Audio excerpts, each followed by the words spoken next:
Hello and welcome back everyone, Weeb Online, and today I'm gonna start a new series, What If Naruto Was the Fastest Shinobi? Part 1. If you enjoyed this video, please give it a big thumbs up, and to watch more videos like this, subscribe to my channel and turn that bell notification on so you never miss an upload. Now wasting no more time, let's begin. 5 years after the QB attack, October 10th, Hidden Leaf Village. A festival was currently taking place in the marketplace of the village hidden in the leaves. Unfortunately, not everyone was enjoying it right now. Halfway across the city, a mob was chasing a blonde 5-year-old screaming threats as the mob members caught up with the child.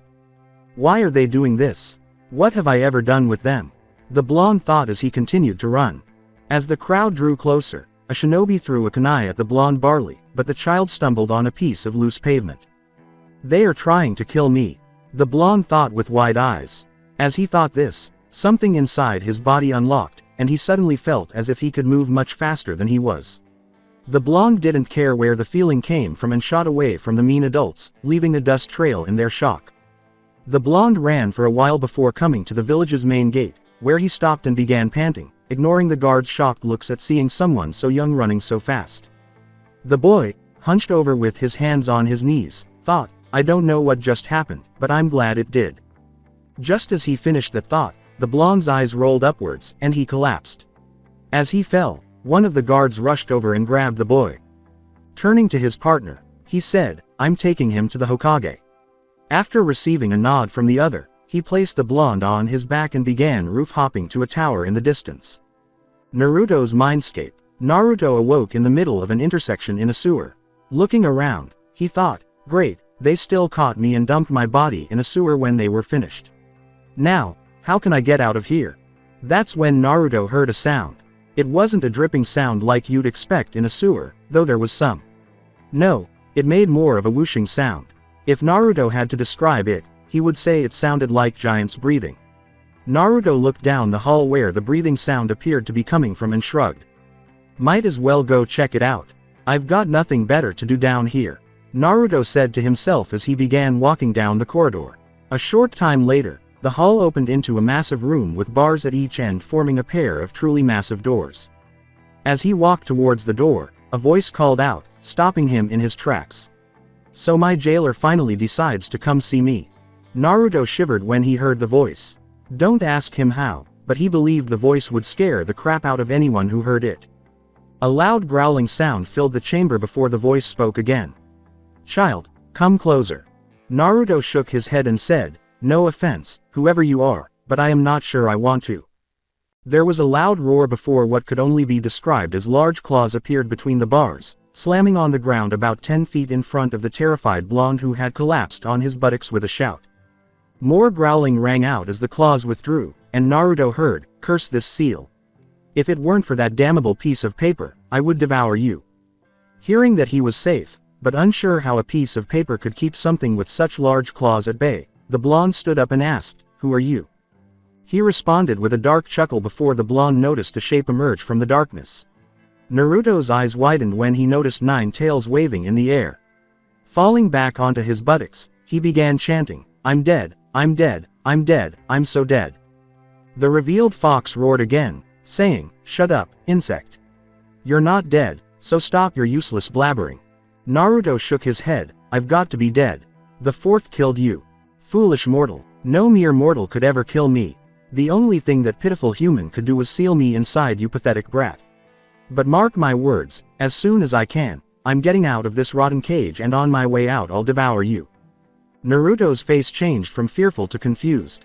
What do you mean sealed you inside me?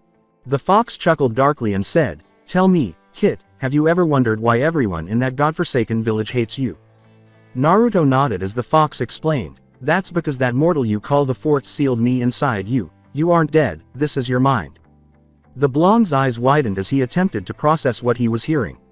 Then he became enraged as everything sank into his mind, including all of the beatings he had received in his short life and the names he had been called. He raised his voice. You mean to tell me you're the reason my life has been so bad? Why the hell did you even come here and attack us? Huh, answer me. The QB roared again. The roar was so loud that it sent the blonde flying a few feet. Do not presume to command me, you insect. I may be imprisoned here, but that does not make me your slave. And as for why I attacked your village, if you must know, I got bored so I went to have some fun. Now get out." A wave of red energy rushed out of the cage and slammed into the blonde, knocking him out of the room and his mind. Hokage Tower. The Hokage's office. Naruto awoke to the sound of two voices talking. I swear Lord Hokage, he had been going Junin level speeds before he stopped. And then once he got to the gate he just fell over out like a light. I see. While I admit that it is hard to believe, why don't we ask Naruto what happened? He seems to be waking up now. Naruto opened his eyes to find himself sitting on a familiar office couch. As Naruto sat up, the man he had begun to recognize as a grandfather approached the couch, while the previous gate guard stood back. Kneeling in front of the blonde, the Hokage smiled grandfatherly and asked, "You gave us a bit of a worry, Naruto. How do you feel?" Naruto groaned before saying, "Besides the fact that my legs feel like I've been running for days, I feel fine, old man." That elderly gentleman nodded and responded, "Speaking of running Naruto, Kotetsu here said that you had ran to the gate at pretty fast speeds. Do you mind telling me what happened?" Naruto answered with a shrug, "I don't know.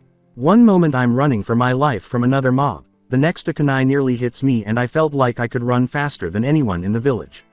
I just focused on that feeling and the next thing I know I'm at the gates trying to catch my breath."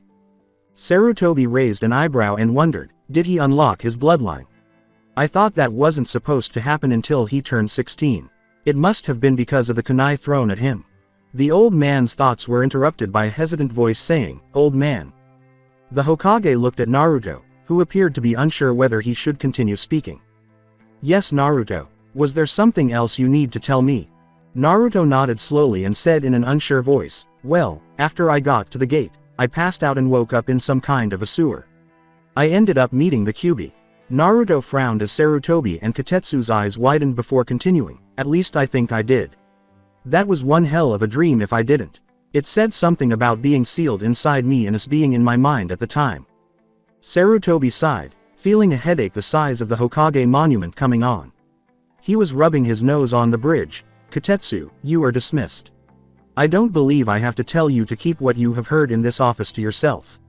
The last thing we need right now is anyone else learning that Naruto has talked to the Kyuubi." The guard nodded and walked out of the office, closing the door on his way out. Sarutobi then looked back at Naruto and said, "Naruto, there's a lot we need to talk about. First of all, I'm afraid that wasn't a dream. Unfortunately, nothing we could do could kill the Kyuubi. It was a form of solid chakra, so the only thing the fourth could do was seal it inside of you, giving his life in exchange." Naruto was wide-eyed as Sarutobi continued, "I was hoping that you wouldn't find out about that until you were older, but I guess there's nothing I." Naruto nodded, and Sarutobi took out his pipe, stuffed it with tobacco, and used a small fire jutsu to ignite it. He took a deep draw to steady himself before saying, "That feeling was your bloodline limit activating." Naruto's eyes widened as Sarutobi went on, "It wasn't supposed to activate until you were 16, but it seems that your near-death experience unlocked it early. I was going to tell you about your parents then, and to be completely honest with you, I still want to wait for a while before I do. But your father was adamant about me telling you when your bloodline activated." Naruto frowned and asked, "Why did you want to wait? You told me you couldn't find anything about them." Sarutobi exclaimed with another sigh, "Naruto, you have to understand that both of your parents had many enemies, and if any of them ever learned that you were their child, they would stop at nothing to harm you in order to get revenge. They might even kill you. So I'm going to have to ask you to tell absolutely no one what I'm about to tell you. Understand?" Naruto glanced down and nodded. Sarutobi responded with a nod. "The first thing I suppose I should tell you about is your bloodline. It doesn't actually have an official name, but your father called it the slipstream." 7 years later, Hidden Leaf Village's main gate. Kotetsu and his partner Azuma were lounging inside the gate guard's booth with no one in sight when they heard a voice say, "Do you guys ever stay awake the entire shift? If I didn't know any better, I'd say you two are paid to sleep." The two looked up to see a 12-year-old blonde in a standard shinobi uniform with a pack over his shoulder signing the check-in sheet. Kotetsu smirked and said, "Ah, you're just jealous that you don't have as easy a job as we do, Kitsune." The shinobi simply smirked and shook his head before saying, "Whatever," and disappearing as if he had never been there. Azuma shook his head, saying, "No matter how many times I see him do it, it still creeps me out to see him disappear like that. Kotetsu simply chuckled and said, yeah, before putting his head back on the booth counter and falling back asleep. Naruto reappeared at the door of his apartment, pulling out a set of keys before finding the right one and inserting it into the lock. As he turned the key, he thought, I'm glad no one else lives up here with me. If I ever appear in front of someone, I won't have to answer any awkward questions. Naruto walked in and closed the door before going to his room and placing the pack in his closet after retrieving a scroll from one of the side pockets. Naruto then put on an orange jumpsuit and hung his previous outfit in the back of the closet. Untying his headband, he opened a secret compartment and placed it inside before closing it. Naruto closed the closet door and walked back out of his apartment, locking it before disappearing again. Hokage Tower. The Hokage's office. Sarutobi was currently dealing with every Kage's enemy. As he signed another form and reached for another from the large pile of paperwork on his desk, he said, I assume your mission was successful.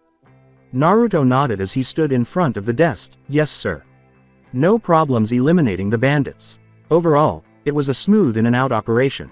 My report has the specifics on what was stolen and everything else. As Naruto spoke, he placed the scroll on the desk, and Sarutobi nodded, lightly muttering about the additional paperwork and how his successor must have used his bloodline limit to get through it so quickly. Naruto smiled and said, you know, old man, I think I figured out on the way back how he actually did it so fast. And it wasn't his bloodline either. Sarutobi's eyes widened, and he asked, really? How?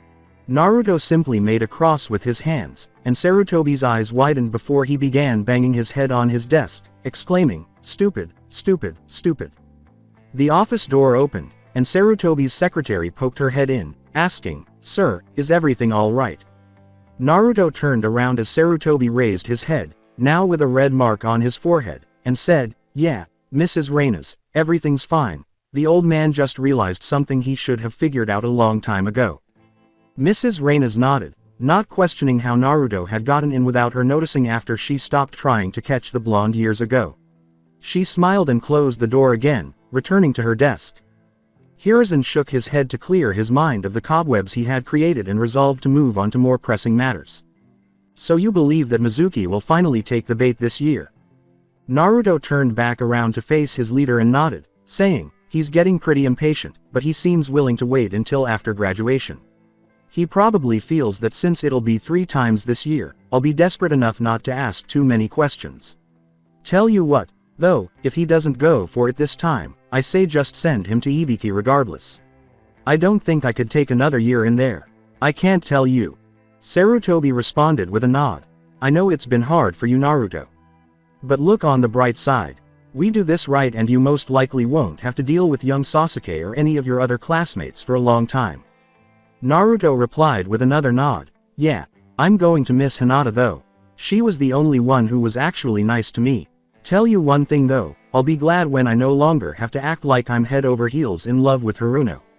That girl hits as hard as Lady Tsunade. I swear the two are distantly related or something.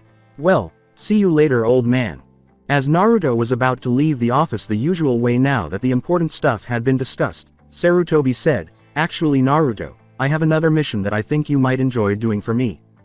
Naruto raised an eyebrow before catching the throne scroll, unrolling it, and smirking as he read what was written down. Looking back at his leader and nodding, he tossed the scroll back and said, I'll get right on it. Take a look out your window at the monument in the morning when you hear the shouting start.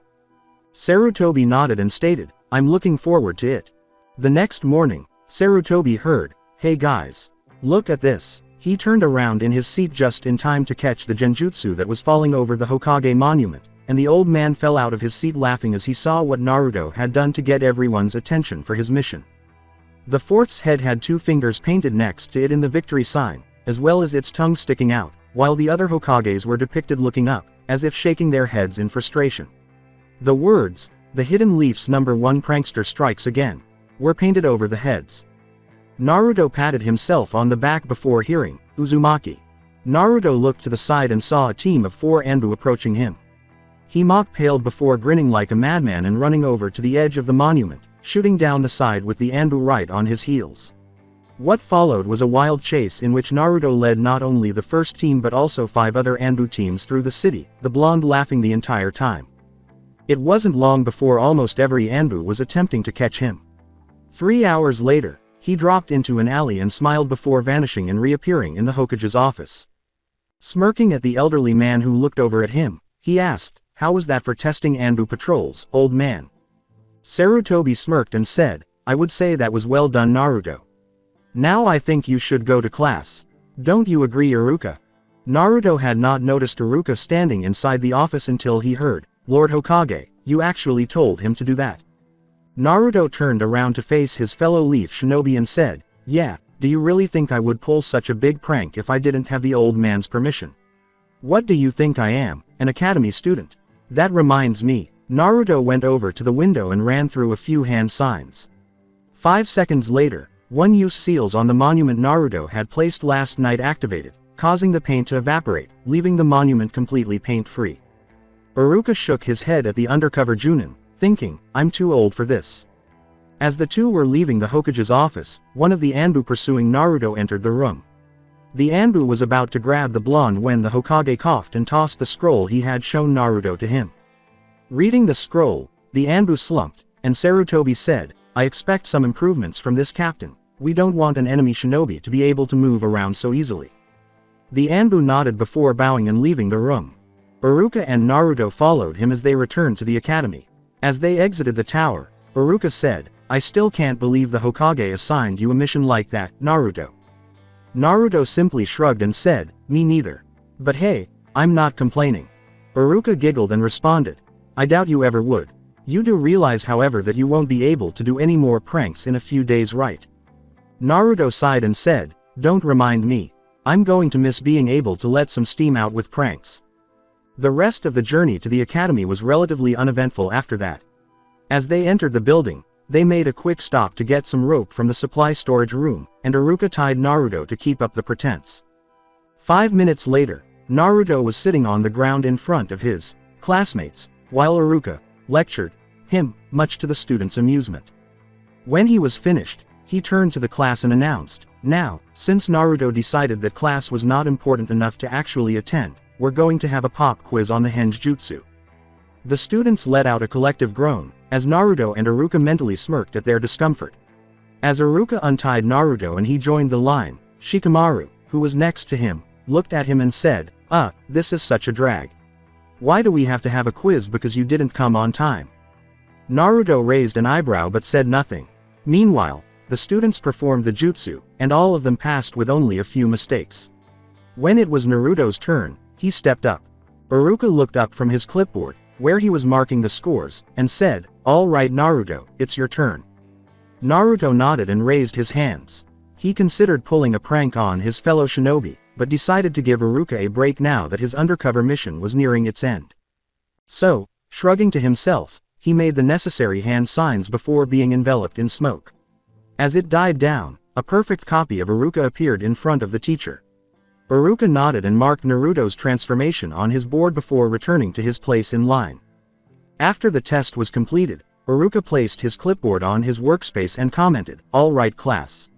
Since the final exam is tomorrow, I'm giving you guys the rest of the day off so that you guys can prepare for it. If any of you want some last-minute practice for your kunai and shuriken throwing, I'll be at the target range. Other than that, good luck to you all and I'll see you tomorrow." Naruto stood up and followed Iruka out the door, and the two headed towards the target range as the other students filed out, some going to the range with the two shinobi and others leaving the academy. When they arrived at the target range, the students began picking up training kunai and shuriken before lining up for their shot at the targets. Iruka was watching them from a safe distance, supervising, while Naruto stood next to him, having chosen his gear first. "So, what do you think of their chances during the exams?" Iruka asked Naruto in hushed tones so no one else could hear them. Naruto looked at the pupils for a moment before responding, "None of them should really have any problems with the academy final exam as far as I can tell. As for the actual final exam, well, that really depends on who gets which sensei, since they usually do different tests even if they are generally the same idea." "Any idea on the team placements yet?" Iruka responded with a shrug, "A few. The third is hoping for a repeat of the Inoshika Cho team's record with their children, and Hinata, Shino, and Kiba would make a good tracking team. Everyone else will probably just be a grouping by grade and if I know they can work well together." Naruto responded with a wink. What about the Uchiha and the Haruno? It's obvious that they'll be together since they're the top two of the class, as sad as that is in her case, but who will you put with them? Iruka answered with a shrug. I'm not sure. Truth be told, if you weren't undercover and your grades were an actual representation of your skills, then you would have been placed with them due to the balancing rule.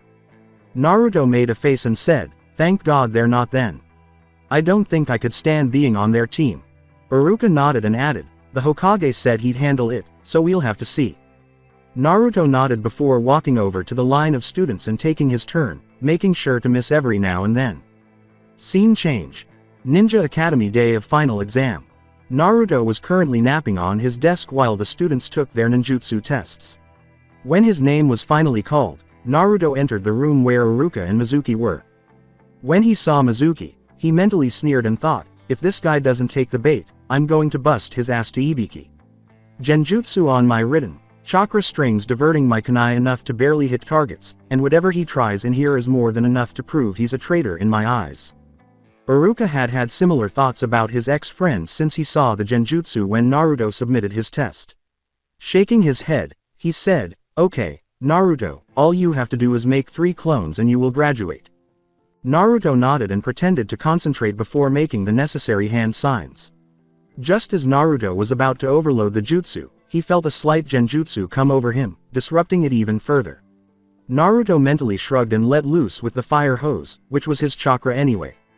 A single puff of smoke appeared to his side, and a clone that appeared to have been beaten by a swarm of Sasuke's fangirls lay on the ground, its right foot twitching. Iruka raised an eyebrow at the sight, sensing not only Naruto's genjutsu but also the amount of chakra he put into it, and wondered, how is that thing not a shadow clone? Naruto really let loose with that one. Oh well, time to take this show on the road. He sighed and said, I'm sorry, Naruto, but you fail. Naruto hung his head down as Mizuki tried to defend him, not noticing the blonde smirk. An hour later, Naruto was swinging in front of the academy, watching the students be congratulated by their parents. He felt a pang in his heart at the sight and thought, I wish mom and dad were here. He was startled out of his thoughts when he heard whispers directed at him. He's the only one who didn't graduate. Yeah, well, good riddance. You know that he's the... Shish, we're not supposed to talk about that. Naruto mentally rolled his eyes, thinking, close-minded fools. He then sensed Mizuki's presence and thought, about damn time. Now let's see if he took the bait or not. Scene change. Forest outside the village. Naruto appeared at the designated transfer location, carrying the forbidden scroll on his back. He looked at his watch and saw that he had 5 minutes until showtime. Naruto crossed his hands, hoping to get an early warning on this one, and 4 puffs of smoke appeared. As the smoke cleared, revealing 4 copies of himself, he said, spread out and hide. Dispel yourself if you catch sight of the target. The clones nodded before departing for the forest. 2 minutes later, he felt one of his clones dispelling, informing him that the traitor was almost at the meeting point. Before Mizuki arrived in the clearing, Naruto dispelled the remaining clones and sorted their memories. Naruto, I see you have the scroll. Were you able to learn a jutsu from it? Mizuki asked, hoping to get Naruto to perform a sucker punch. Naruto shrugged and said, didn't see much point since I can already use one of the jutsu in it. Here, let me show you. Mizuki's eyes widened as Naruto crossed his hands, forming a 20-foot radius ring of Naruto's around the two. Naruto smirked as he tossed the forbidden scroll to one of the clones and took out his headband. Then he spoke. Mizuki, as a Junin of the Hidden Leaf Village, I have been ordered to bring you in for questioning. Well, you come quietly. Mizuki just stared for a moment before laughing an insane laugh and saying, ha, that's a laugh, you demon brat. I have to admit that your genjutsu may have surprised me, but there is no way a dead last demon brat like yourself could be a genin, let alone a Junin. Naruto smirked and said, 2 words, under. Cover. With that, he vanished, leaving Mizuki to look around frantically before feeling a burning sensation on his back. Mizuki screamed in pain as he turned around to look for the blonde, but instead found another line of pain running down his back. If the traitor could have seen his back, he would have noticed that his clothes had been burned around 2 severe burns in the shape of a cross. Mizuki screamed in pain as a burn appeared on his right arm, then his left. As he tried to figure out what was going on, a burn trail appeared along the backs of both his legs, prompting Mizuki to scream even louder. Eventually, A burn ring formed around his neck. Mizuki's pain became unbearable, and she passed out. Naruto reappeared, his hands in half-ram signs held loosely by his sides, blue chakra encircling the straight fingers in a thin shell. Naruto dropped the chakra technique, walked over to Mizuki, shook his head, and said, "What a pansy," before grabbing a spool of ninja wire and tying the traitor. When he was finished, he returned the scroll to his clone and dispelled the ring. Naruto picked up Mizuki in a fireman's lift and proceeded to the Hokage's tower, where his leader and the head of the interrogation department were waiting for his packages. Naruto was talking to Sarutobi a few days after apprehending Mizuki the night before. They were in the ninja registration office, but with Naruto's shadow clones on the lookout for any of his classmates, the two could converse while also having an early warning system that would alert Naruto when he needed to leave before they arrived. "So, old man, could you tell me which teams you believe will most likely make the cut?" Naruto inquired as he leaned back in the chair for the graduated students to sit in while the Hokage reviewed their ID photos. Sarutobi nodded lightheartedly and responded, "Well, the younger Inoshika-cho team should be able to pass my son's test. The new tracking team comprised of Hinata Hyuga, Kiba Inuzuka, and Shino Aburame under Kurenai Yuhi will most likely pass as well. And the final team to most likely pass would be Sasuke Uchiha, Sakura Haruno, and Sai, under Kakashi Hatake." Naruto raised an eyebrow. He replied, "Uncle Kakashi actually passing a team. Wow, either the civilian council ordered him to or it's going to snow in a desert somewhere. But who's this Sai person? I've never heard of him." Sarutobi let out a gasp. "He's one of Danzo's trainees. Said that he would be a good balancer for the team since he is more capable than young Sakura and almost as good as young Sasuke." Naruto's eyes narrowed as he heard the elder's name. The man had approached Naruto several times while training to become a shinobi, but each time he gave Naruto a bad vibe.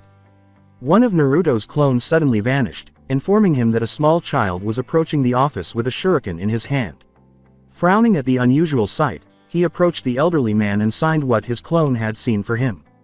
Sarutobi sighed before signing back not to do anything as the door opened and the kid ran in, holding the shuriken haphazardly up high and yelling, "On guard, old man.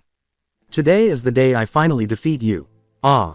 Unfortunately, the kid tripped on his scarf halfway to the elderly man. The kid groaned before rising to his feet and asking, "What tripped me?" He then turned to Naruto and said, You tripped me, admit it. I would have gotten the old man if you hadn't." Naruto shook his head, thinking, this must be the old man's grandson, Konohamaru, whom I've been hearing about. I had wondered when I'd meet him. Standing up, he went over to Konohamaru and kneeled down before plucking the shuriken out of the kid's hand faster than he could see and saying, "Okay, first of all, you tripped on your scarf. Either shorten it or stop wearing it completely for a few years because you're still too young to actually wear that the way you are. Second, you were holding this wrong. You hold it the way you did, you're more likely to cut yourself than your enemies. You have to hold it between your thigh." The child stared at Naruto for a moment before shaking his head and opening his mouth to say something, when the occupants of the room heard, "Honorable grandson. Are you in there?" A special Junin entered through the open doorway and noticed Naruto crouched in front of his charge. The man stiffened before saying, "Hello, Uzumaki." Naruto's eyes narrowed slightly as the man in front of him stiffened, but he dismissed it with, "Ebisu. I take it this kid is your charge." Ebisu responded with a wink. "That's right, I have been handpicked by the Lord Hokage to train his honorable grandson."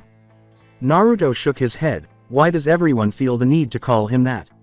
The kid's got a name, and it should be used. Ignoring the kid's look, he said, "If you need me, old man, I'll be at my training field on the monument." Sarutobi nodded, and Naruto vanished, leaving Konohamaru's eyes wide. Turning to his grandfather, he asked, "Hey, old man, how did he do that?" Ebisu squawked something about respecting the Lord Hokage, but Sarutobi simply chuckled and said, "Naruto is a very fast person, Konohamaru." Ebisu pushed his sunglasses up his nose and said, "Be that as it may, I still think he's too young to be a Junin Lord Hokage." Konohamaru's eyes widened again as he heard that, while Sarutobi raised an eyebrow and said, "There have been others who have become Junin at that early, if not earlier, age, Ebisu. Itachi Uchiha and Kakashi Hatake, just to name a couple." Ebisu grinned and responded, "With all due respect, Lord Hokage, but one of those went insane and killed his own clan while the other has degraded into a perverted delinquent who has no sense of punctuality whatsoever." Sarutobi glanced at him and said, "That's true." Then he smiled and replied, "But I don't think we need to worry about Naruto going down either of those paths. Especially the on-time part. Hard to be late for anything when you can get from one side of the village to the next in less than 5 seconds." Ebisu was about to concede when he realized that his charge had slipped away at some point. He looked around frantically and asked, "Where did the honored grandson go?" Sarutobi chuckled and said, "I believe he went to find Naruto. He certainly seemed to make an impression on him." Said blonde was currently throwing kunai at targets in his training field on the Hokage monument, which was hidden from the monument's occasional visitors by a thin strip of woods. It was a good place for him to train because it was a wide open space that allowed him to place various targets around the area against which he could work on his speed, as well as woods all around where he could practice moving quickly. He threw another kunai at a target and said, "Konohamaru, if you want to talk to me, you'll have to come out of hiding." Said kid emerged from behind a tree and asked, "How did you find me? I thought my hiding skills were the best." Naruto raised an eyebrow. He responded, "Maybe for a kid who hasn't had any of the stealth classes in the academy, but it would be pretty obvious to anyone genin or higher. Especially since you weren't trying to hide your chakra presence. So what did you need?" Konohamaru looked down for a moment before saying, "Teach me." Naruto raised an eyebrow and said, "Teach you? Why would I do that? Don't you already have a teacher?" Konohamaru looked him in the eyes and responded, "Yeah, but he never teaches me anything. He just keeps saying that if I do what he says that I'll become Hokage quicker. And he never calls me by my name. He just calls me honored grandson just like everyone else. You are the only one besides my family to actually call me by my name." Naruto sighed and said, "Konohamaru, I can't be your teacher, I have missions to complete." Konohamaru looked down as Naruto continued, "But I should be able to show you a thing or two every now and then." Konohamaru's head snapped back up, and he asked, "Really?" Naruto responded with a nod, "Yup. Why don't we start with something pretty simple? Come on over where I'm standing and I'll show you the proper way to throw a kunai." As Konohamaru approached, Naruto went over to the targets and retrieved the kunai he had thrown before returning to Konohamaru. Once he was beside the child, he began explaining how to throw the throwing knives, to which Konohamaru listened intently. In a nearby tree, Ebisu observed the two and thought, "I guess the Lord Hokage was correct about him. I think I'll let him continue these lessons every now and then. It seems to be helping the honored grandson." As Konohamaru continued to throw the knives, trying to get the hang of it, Naruto looked over at the tree where Ebisu was. The special Junin nodded to him before taking off, and Naruto raised an eyebrow, thinking, "I guess he's not so bad after all." 1 week following the Mizuki incident, this year's graduates were all in the familiar classroom for the last time, or so they thought. Iruka, of course, knew that many of them would most likely return or drop out of the program altogether. He quickly dismissed that thought as he stepped in front of the class and drew their attention with his large head jutsu. Iruka was about to start his speech when one of the students asked, "Hey, Iruka-sensei, where is Mizuki-sensei?" Iruka's face hardened, but a voice in the doorway spoke for him. Mizuki was a traitor that was apprehended a week ago during a sting operation when he attempted to steal the forbidden scroll of sealing. When the class looked at the door, they were surprised to see a familiar blonde leaning against the frame. Hiba looked at him and asked, "What are you doing here, dead last? You were only supposed to come here if you had graduated." The majority of the other students agreed, while Hinata looked at him, hoping that he had actually passed. Naruto pushed out of the doorway and flicked his headband, which the graduates had only just noticed was on his forehead, before saying, "Think about how you speak to your superiors, Inuzuka. For the past 3 years, the Hokage had given me orders to lure that traitor into a trap and kill him. I am not in the mood to deal with a fresh out of the academy rookie who refuses to accept the fact that someone was working undercover." The class was stunned, with various thoughts running through their minds. Some were reevaluating what they thought they knew about the blonde, while others were furious that the dead last had apparently been stronger than he let on. Guess who? Meanwhile, Hinata was just confused. She was glad that Naruto had failed on purpose, but she was beginning to wonder how much of what she had seen of the blonde that none of the others did had been real, or if it was all an act. Naruto then walked over to Iruka and took a scroll from his Junin vest, which surprised the class even more when they realized Naruto was not only not wearing his Kill Me orange jumpsuit, but also the uniform of an elite shinobi from their hidden village. Giving the scroll to his comrade, he said, "Here, Iruka, the Hokage wants you to go over this when you have some free time and tell him what you think once you've finished. Iruka nodded before placing the scroll in his chunin vest and saying, "Well done." "Thanks, Naruto." Naruto nodded before turning to face the class and giving a quick salute before seemingly disappearing into thin air. Iruka chuckled at the students' stunned expressions, which jolted them out of their shock and caused them to shout out questions. Iruka received a tick mark on his head before performing his patented big head jutsu and saying, "Be quiet. Now, allow me to explain a few things that are expected of you, and then I'll proceed to the teams." 10 minutes later, Hinata was sitting on a bench by herself, slowly eating her lunch while trying to make sense of what she and the other graduates had been told before their teams were revealed. "Do you mind if I join you for a moment?" Hinata looked up and saw the blonde she admired standing in front of her, and her eyes widened before she shook her head, a blush appearing on her cheeks. Naruto sat beside her, sighed, closed his eyes, and then said, "I want to thank you, Hinata." Hinata looked at him, puzzled, and said, "For what, Naruto?" Naruto smiled and opened his eyes to look at Hinata, saying, "For being the only one who treated me as a fellow classmate rather than a punching bag. You're the only reason I didn't lose it this year and just go crazy on all of them. I can't tell you how many times I wanted to abandon my mission and demonstrate everything I was capable of. Especially when it came to the Uchiha." Naruto scowled at the end, but quickly shook his head and smiled again, saying, "Anyway, I just wanted to thank you and give you some advice that will really help you in the future. Hinata, I understand you have some confidence issues." Hyuga looked down, prompting Naruto to place a hand on her shoulder to get her to look at him again. "But, believe it or not, you make an excellent kunoichi. You're one of the smartest girls the academy has produced this year, and when it comes to taijutsu, you can't beat anyone without putting them through hell first." Hinata blushed again as Naruto continued, "Your only problem appears to be that you're afraid of what others will think of you. So, here's my advice. When you have something to do in front of or for someone, simply forget about them." Seeing her perplexed expression, he elaborated, "Forget that anyone is judging you for what you do. Simply focus on the task and complete it. Do not worry about what others think of everything you do. You are the one who is doing them, not those around you. If it pleases them, that's fantastic. If not, it's not the end of the world. You'll just have to work harder next time. Understand?" Hinata nodded, and Naruto smiled again before standing up, saying, "I need to get going now, but if you ever need some help or just someone to talk to, I'll do my best to be there for you, okay? And if you can't find me, just ask the Hokage, he knows where I am." Hinata nodded again, softly saying, "Thank you." Naruto nodded, still smiling, and said, "No problem. See ya, Hinata." He gave a quick salute before disappearing to complete the other errands for the day. Time skip. A month later.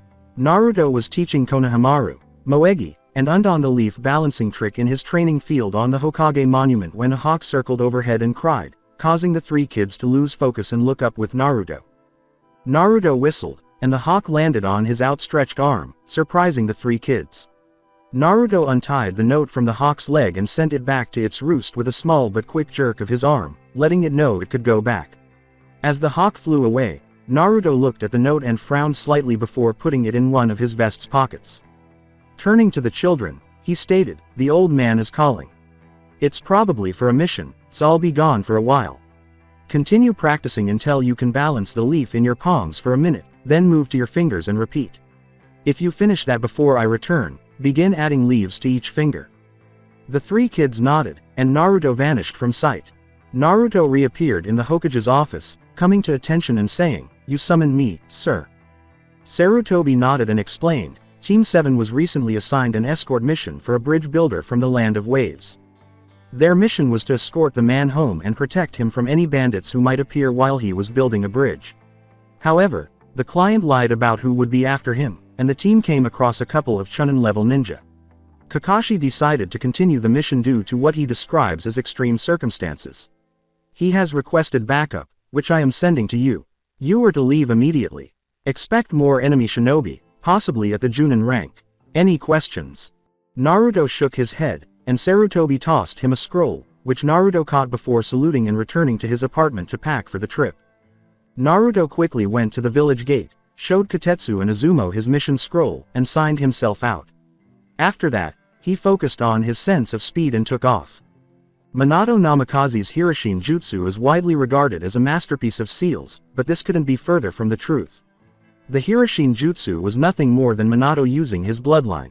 When a person with the slipstream bloodline uses it, they get tunnel vision, making it extremely dangerous to use in a combat situation. This is where the prong kunai comes in. Each seal on the kunai contains some of Minato's chakra, which would steadily pulse it out. Naruto's Jinchuriki status allowed him to use his massive chakra stores to create a real-time chakra field of vision that negated the tunnel vision effects of using his bloodline. This chakra sonar actually helped his chakra capacity grow as his body adapted to the rep. Naruto's vision tunneled as he ran, and he began pulsing out his chakra, which was really the only way someone could tell Naruto was in the room if he had his bloodline active, even if he was running circles around the person. If a Hyuga was ever to try and spot him when his technique was going full blast, they would be instantly blinded by all the chakra in the air, which was why Naruto never used it when he knew Hinata was watching with her Byakugan active. Scene change. First fight with Zabuza.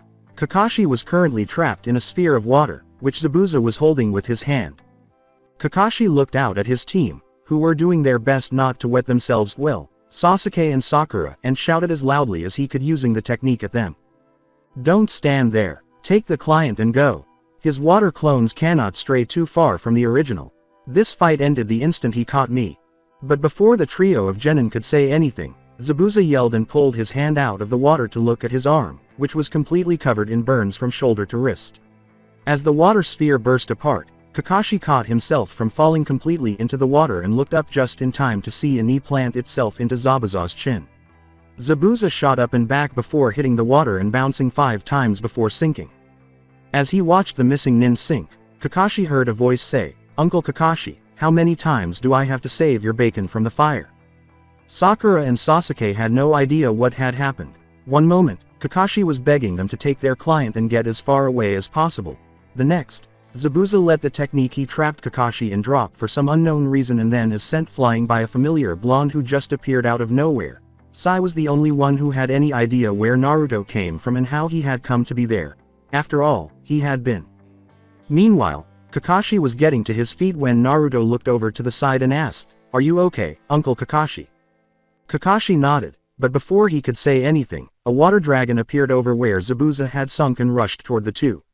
Naruto vanished and reappeared on the shore, Kakashi right behind him, as the dragon slammed down right where they had been a second before throwing up waves. As they settled, they saw Zabuza standing where they had been. He looked at Naruto with contempt and said, "I'll have to admit that was a pretty good shot, kid. And whatever you did to my arm hurts, but you're no match for me. Still, I am curious. What is your name, boy?" Naruto smirked and said, "My name is unimportant, Browless. I'll tell you what my code name is, Kitsune. Although others have started calling me the Flash Fire." Zabuza frowned, but Naruto vanished before he could say or do anything.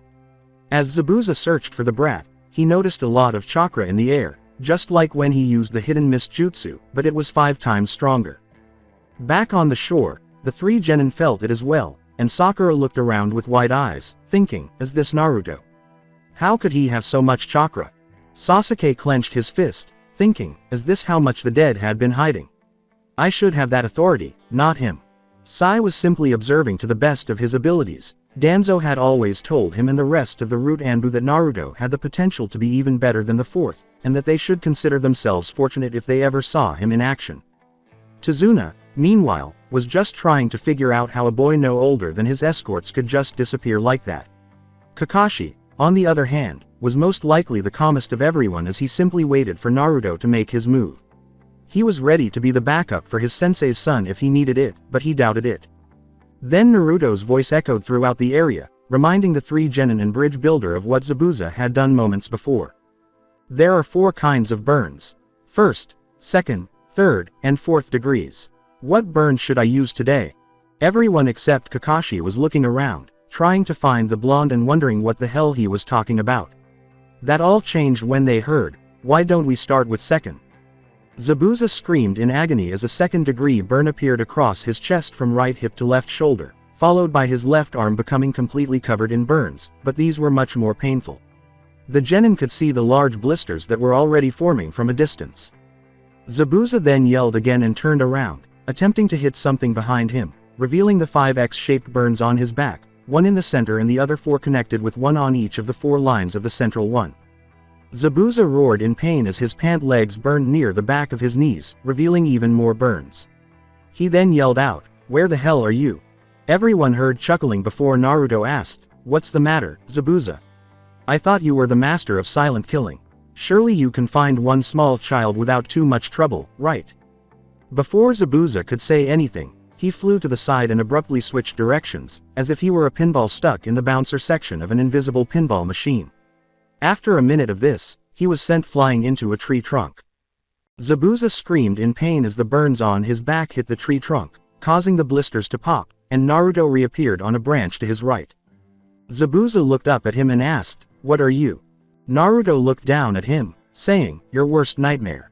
3 Senbon needles suddenly embedded themselves in the side of Zabuza's neck, causing him to slump over dead, startling everyone. Naruto hopped down and commented, "You sure took your sweet time, Hunter Nin." Everyone looked up to where Naruto was looking and saw a Hunter Nin of the mist who appeared to be no older than Naruto or the genin. He can only be about as old as Naruto, but he's already a Hunter Nin. Naruto I understand because he uses his bloodline, but for a mist shinobi to be a Hunter Nin at such a young age, how strong is this guy? Kakashi wondered as he studied the kid. Sasuke was fuming. Damn it, the dead came first, followed by this new guy. How many people around my age are stronger than me? I need more power. It's the only way I can kill him. Sakura was still stunned at how quickly Zabuza had been defeated and then killed, whereas Tazuna was simply relieved that it was all over. The Hunter Nin dropped down to the ground near Zabuza's body and said, "My apologies, but it was obvious that you had everything under control.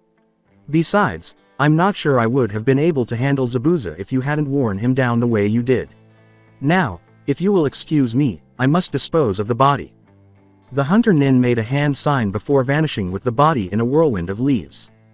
Kakashi lowered his headband to cover his Sharingan eye and slumped slightly before saying, "I'm glad that's over." Naruto noticed his uncle's slumped over form and asked, "Does that thing still drain you as badly as before, Uncle Kakashi?" Kakashi responded with a nod. "Yeah, but it's not as bad as if I had actually used it for more than keeping up with Zabuza. It would have been worse if I had actually had to use it to copy any of his jutsu." Naruto hummed and said, "Still, we better find you a place to lie down soon." He turned to Tazuna and asked, "How close are we to your house, old man?" Tazuna said, "About 5 more miles." Naruto nodded and approached Kakashi, slinging one of his arms over his shoulders and making a lead-the-way motion with his free hand. As the genin encircled them, Sakura decided to inquire about her thoughts. "Hey Naruto." After saying, as a reply, she continued, "What exactly did you do back there? You just disappeared for a while and then these burns appeared and after that Zabuza just started flying through the air." Naruto debated whether or not to tell her anything given how she had treated him in the past, but decided that he might as well because she and the Uchiha would never leave him alone. "It's actually pretty simple, Haruno. I merely moved faster than the eye could see. Those burns that appeared on Zabuza's body resulted from the friction of pressing my fingers against his skin while I moved so fast around him. As for the flying around bit, I was simply hitting him with my fists." Sakura looked at him and responded, "Wait, if those burns resulted from friction, why aren't your fingers burned, and for that matter, how did just your fingers burn Zabuza's whole arm?" Naruto nodded his head and responded, "You know Haruno, for the smartest girl in your class, you sure don't think. What is the most important thing that a shinobi uses that separates us from civilians?" Sakura's eyes lit up with understanding before scowling at Naruto's tone of voice. She refrained from hitting him, though, because he was carrying her sensei. As if she could do it without Naruto's permission. She frowned and said, "You still didn't answer the other question." Naruto responded with a shrug, "Because it's obvious, Haruno. Instead of just my fingers those 2 times, I simply placed both hands around the arm around the shoulder and rubbed against the entire arm on the way down." Sakura looked down, clearly thinking she should have realized that. Meanwhile, Sasuke attempted to pierce Naruto's back. "Dobi, how did you get so much power?" Naruto took a moment to think. "Watch your tone, rookie. I've been an actual shinobi far longer than you have. That's why the Hokage chose me to go undercover and not you." Sasuke gritted his teeth and said, "Answer me." "Sasuke, that's enough. Kakashi said, finally joining the conversation. He looked over his shoulder at the genin and glared, I will not have you disrespect a Junin of our village. Am I clear? Sasuke glared at his teacher before finally saying, yes, sensei. After that, the rest of the way to Tezuna's house was relatively quiet. Tezuna approached the house and knocked on the door. It opened to reveal a woman who was definitely attractive. She smiled and hugged Tezuna, saying, Dad, you made it back all right. Looking at the shinobi, she asked, are these? Tezuna answered with a nod, yes. These are the shinobi that I hired. The blonde was sent as reinforcements and I must say I'm glad he was. Sasuke scowled but wisely remained silent, while Tezuna's daughter smiled at them and said, thanks for keeping Dad safe. I know he can be a handful sometimes. She ignored her father's, hey, and continued, my name's Tsunami by the way. Tsunami raised his hand in recognition of Naruto and pronounced, Naruto Uzumaki, Junin of the village hidden in the leaves. The man currently on my shoulder is Kakashi Hatake, the same. Behind me are Sasuke Uchiha, Sakura Haruno, and Sai, genin of the village hidden in the leaves and Uncle Kakashi's team. Tsunami raised an eyebrow at the word, uncle, and she wasn't alone. Sakura had been wondering why Naruto had called her sensei uncle when he first arrived, but she had forgotten to ask him about it because she was more interested in learning how Naruto had performed during the fight. Tsunami asked, Uncle, you two don't look related. Naruto giggled and responded, oh we're not. Not by blood anyway, I guess you could say he's a family friend of mine. Now I don't mean to be rude, but if it wouldn't be too much, could we lie him down somewhere? He drained himself pretty badly during the last fight. Tsunami shook her head and stepped to the side, saying, of course. Sorry about that, just put him upstairs in the guest bedroom. Naruto nodded and went into the house, followed by the others. When the genin entered, they sat around the living room, leaving Naruto alone to help his mentor up the stairs to the guest room. Once there, Naruto gently placed Kakashi on the bed before going to the door and ensuring that they were alone. When no one came up the stairs, Naruto closed the door and sealed it before returning his attention to Kakashi, who had been watching him. So you also figured it out, Kakashi said seriously. Naruto responded with a nod, yeah, that hunter went right for the neck with those needles of his. Less muscle there to get in the way of a pressure point shot. How long do you think we have? Kakashi pondered the question before responding, at least a week. That's how long it will take him to recover from the fake death state. Maybe a little more if they try to fully heal the burns you gave him. Naruto raised his eyebrows and responded, I shouldn't have played around with him. I should have just stabbed him in the heart when I first got here. Kakashi nodded his head and responded, we both know that you hate taking a life so carelessly. And there's nothing we can do about it now but prepare for them. We're going to have to get the genin up to speed. We should probably teach them tree climbing. Naruto widened his eyes and asked, you haven't taught them that yet. What have you been doing for the past month? Kakashi sighed and continued, trying to get them to work as a team. What's the point in teaching them high-class moves and jutsu if they wind up not caring if they hit their teammates or not? You've never had problems working with others, but with them, they can't even agree on who cleans up what part of a park. Naruto let out a sigh. I see. Well, in that case, I don't really blame you. I guess while you're teaching them I'll guard Tezuna. Get some rest, uncle. We can tell the rooks tomorrow. Kakashi nodded, and Naruto turned around and removed the privacy seal before leaving. He softly closed it before walking down the stairs and into the living room. Sakura asked, Naruto, how is sensei? As he walked in. Naruto responded with a shrug, he's fine Haruno. A little tired but nothing that a good night's rest shouldn't cure. Make sure you guys get a good night's rest tonight as well. I know for a fact that Kakashi is going to give you guys some hard training tomorrow. If any of you guys need me, I'll be outside setting up some patrols with my shadow clones. And then I'll be on the roof. Naruto turned and left the living room, then the house. He crossed his hands, and a platoon of clones appeared. Looking at them, he said, I want half of you to set up a perimeter around this house. The other half head to the bridge and make sure no one tries anything funny with it. The clones all saluted before departing to complete their task. Naruto then turned toward the house, jumped onto the roof, and settled down. Now we wait. The next morning, Kakashi joined everyone else at the table for breakfast. He sat down and said, guys, there's something important that we have to tell you. The three genin looked at Kakashi, and Sakura asked, What is it, Kakashi-sensei? Zabuza's alive. Everyone except Naruto gaped at him. Sakura was the first to recover and asked, are you sure, Kakashi-sensei? Kakashi nodded, but Naruto answered. The hunter nin used Senbon needles. They're highly accurate and the hunter shot for the neck. There are certain pressure points on the body that will put someone in a death-like state. And the neck has the least muscles that would interfere with hitting those points. Add to the fact that the hunter moved the body when he was supposed to destroy and right where it was, and you have a fake hunter nin working with Zabuza. Sasuke scoffed, and you call yourself a Junin. You couldn't even catch a fake in the act. Naruto raised his eyebrows and responded, well, I didn't see you doing anything, Uchiha. And besides, even if I attacked that hunter, if it had been a real one, what do you think the repercussions would be for our village? Kakashi and I had to take that chance or risk a war between the leaf and mist. So why don't you keep your mouth shut since you obviously have no idea what you're supposed to do in that kind of situation? Sasuke glared and was about to say something when Sakura yelled out, don't talk to Sasuke-kun like that. And attempted to strike Naruto. As the fist approached him, the two vanished and reappeared against a wall, Naruto's left wrist pressing her throat and a kunai in his right hand holding her chin up. Naruto glared at Sakura, who looked shocked and horrified. Naruto then growled out, listen Haruno, and listen good. Your dear Sasuke isn't the top dog, and he never was. You all think he's someone special and call him a genius, but guess what? He's just a regular Uchiha who hasn't even activated his Sharingan yet.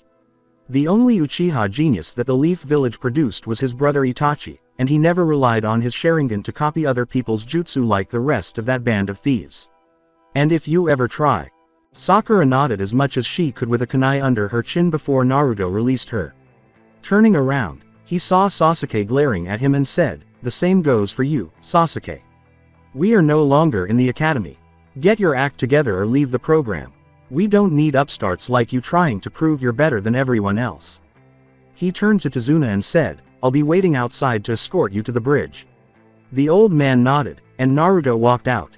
As he left, a small boy came downstairs, rubbing one of his sleepy eyes before looking around at everyone's expressions and asking, what's going on? Kakashi shook his head and said, oh, nothing much. Just a little dispute. He then stood up and said, Sakura, Sasuke, Sai. Finish your breakfast and then meet me outside. We have to get you guys as up to speed as possible for when Zabuza comes back in a week. Sakura glanced at him and responded, but Kakashi-sensei, what could we possibly do in a week that will prepare us to fight Zabuza? We couldn't do anything last time. Kakashi simply smiled and said, you'll see. 15 minutes later, Tazuna and the other workers on the bridge were staring as a shadow clone reported to Naruto, while the rest of the clones were spread out along the bridge, keeping an eye out for anyone attempting to harm it. All quiet, sir. Nothing to report. The clone said, saluting its creator. Naruto nodded and returned his attention to Tazuna, saying, hey Tazuna, do you need some extra hands? Meanwhile, Kakashi led his team into the forest. Once Kakashi thought they were in a good spot, he turned to his students and smiled, all right, my lovable students, today we are going to learn how to climb trees. Sakura and Sasuke looked at him as if he were insane before Sakura said, but Kakashi-sensei, we can already climb trees. Kakashi smiled again and asked, ah, but can you do it without using your hands? Kakashi then turned and walked to a tree, wailing up it. Sasuke and Sakura's jaws dropped, while Sai just looked on. Kakashi climbed about 20 feet up the tree's lowest branch and hung down from there. Kakashi kept his grin on his face. This is a chakra exercise that is essential to all ninja. Using your chakra, you can stick to the sides of any solid object. You must focus your chakra to your feet to stick to the surface. Too much and you will blast yourself off. Too little and you will slip off. Kakashi reached into his kunai pouch and threw 3 kunai on the ground in front of his 3 students' feet, saying, you should use those to mark your progress. I'd suggest getting a running start. Sakura and Sasuke gave determined looks as they picked up the kunai, whereas Sai simply bent down to pick it up. The 3 then focused on separate trees and charged at them at full speed. Sasuke had climbed about 10 steps when the bark splintered and he jumped back as a small crater the size of his foot and half an inch deep appeared. Sasuke backflipped and landed in a crouch, thinking, so it's a balance exercise. Too much chakra causes you to push the object away from you. Too little, and you won't stick. It's easy. Sasuke looked up, his eyes widening as he noticed Sakura on the same branch as Kakashi. "What are you doing on the ground, dickless?"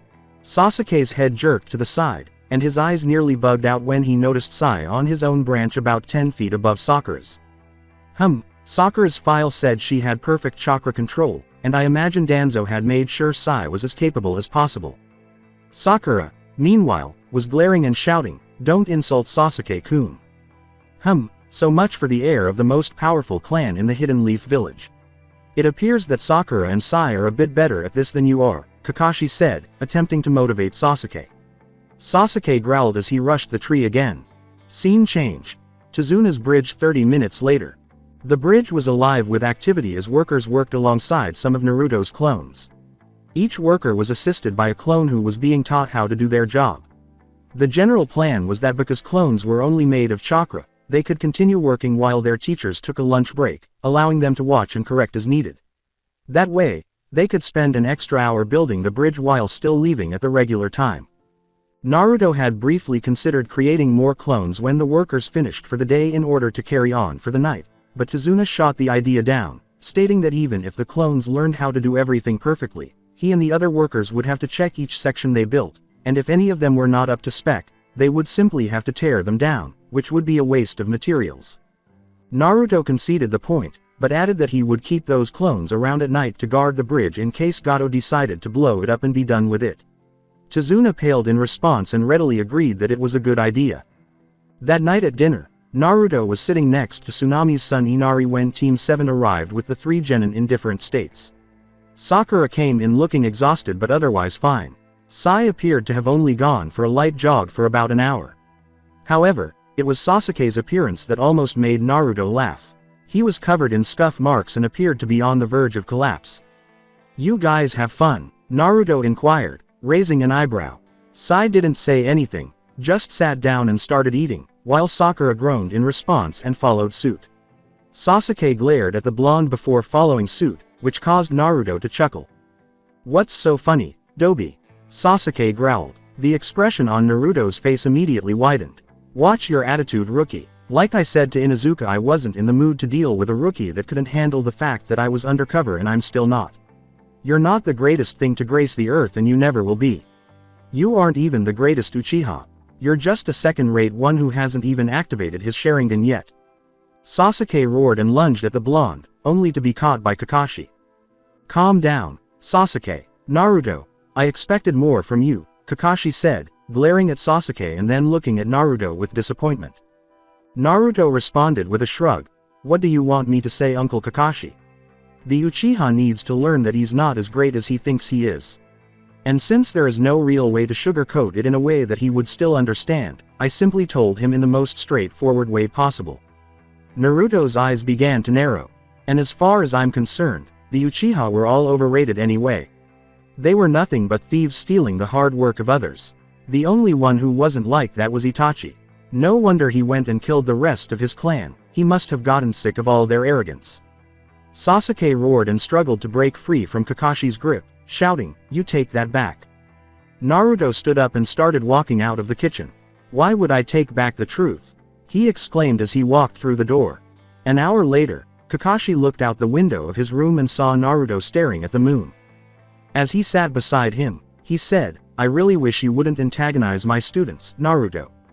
Naruto simply sighed and said, "I'm sorry, Uncle Kakashi.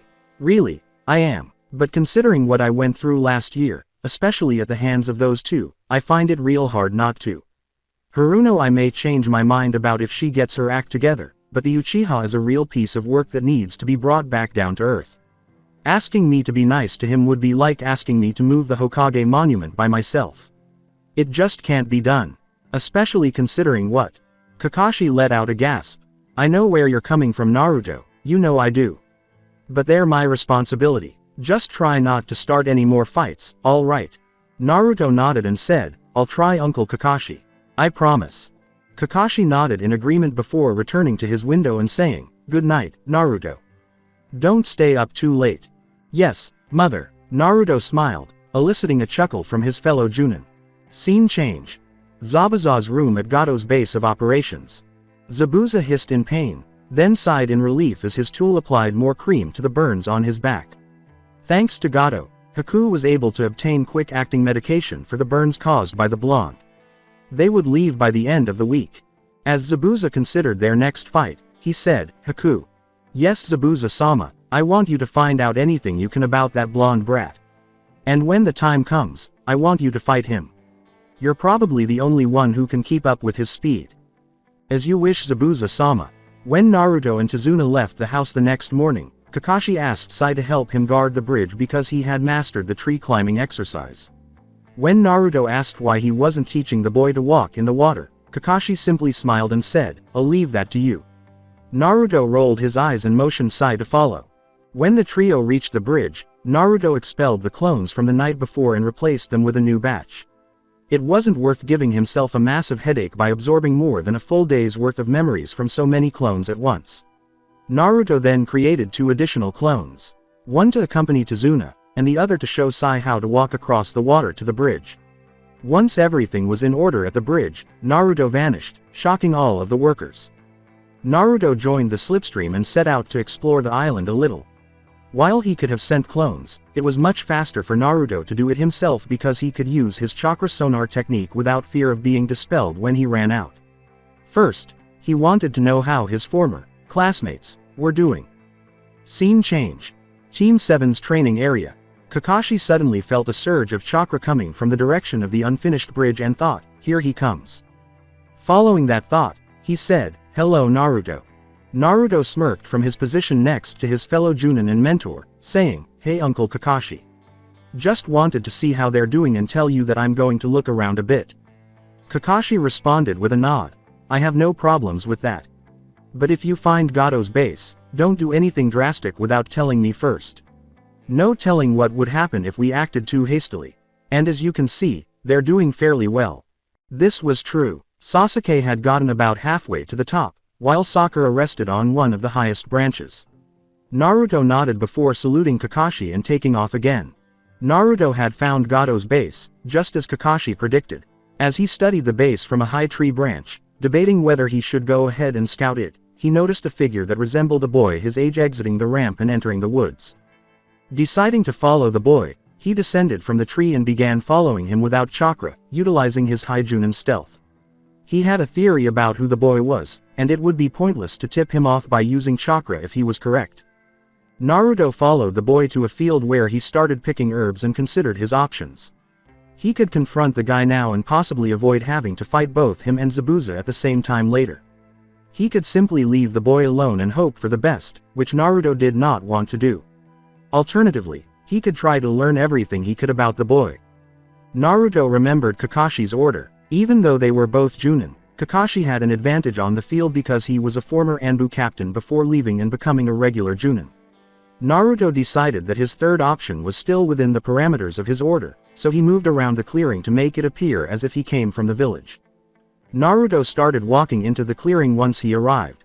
The boy quickly recognized him, and Naruto noticed the boy's almost imperceptible stiffening when he saw who it was, confirming Naruto's awareness of who he was dealing with. Naruto smiled warmly and said, I must admit, I wasn't expecting to find someone way out here. The boy smiled as well, but Naruto noticed that most of it did not reach his eyes and said, well, this is the best place to find the herbs that I need. Naruto nodded and said, true. Some of these herbs are pretty good for medicine. Take this one for example. He bent down to pick up a herb he recognized and said, this one is good for treating the pain that comes from first and second degree burns if mixed with a couple of others and turned into a paste. The boy cocked his head and said, you seem very knowledgeable about them. Naruto chuckled and replied, I had to be. I can't tell you how many times I've burned myself. The boy raised an eyebrow and asked, really? You don't look like you've been burned often. Naruto laughed and responded, and you don't look like you're actually a boy with that pink kimono, but we all like to hide certain things from others. The boy stiffened slightly and said, yes, that's true. Naruto shook his head and said, where's my manners? I'm Naruto. The boy smiled again, but it didn't quite reach his eyes, and said, Haku. Naruto responded with a wink. So, you collecting these for someone who needs them, or are you like me who likes to have some handy in case of emergencies?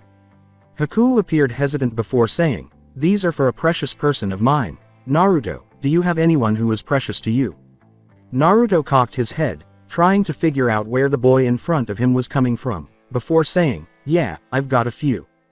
Haku smiled again, and this time it met his eyes as he said, "Then you must be truly strong, for I believe that only when you are protecting something precious to you do you become truly strong." Naruto nodded and said, "A good thing to believe." He then sighed and replied, "Unfortunately, I know one person who would not agree. His whole clan was killed and he's obsessed with revenge. All he cares about is getting stronger and he thinks that everyone else is just dragging him down." Haku frowned, but shrugged it off, saying, "Maybe he will come to his senses someday." "Yeah, maybe," Naruto said softly, appearing to brighten up slightly. He smiled at Haku and said, "Well, I better get going, see ya Haku." With a two-finger salute before turning around and disappearing, leaving Haku wide-eyed. As Haku recovered from his surprise, he thought, "I hope I can match his speed when the time comes." As Naruto ran, he thought, "Now that is one interesting kid." Naruto and Sai sat next to Tazuna and Tsunami, eating dinner while waiting for the rest of Team 7 to return from training.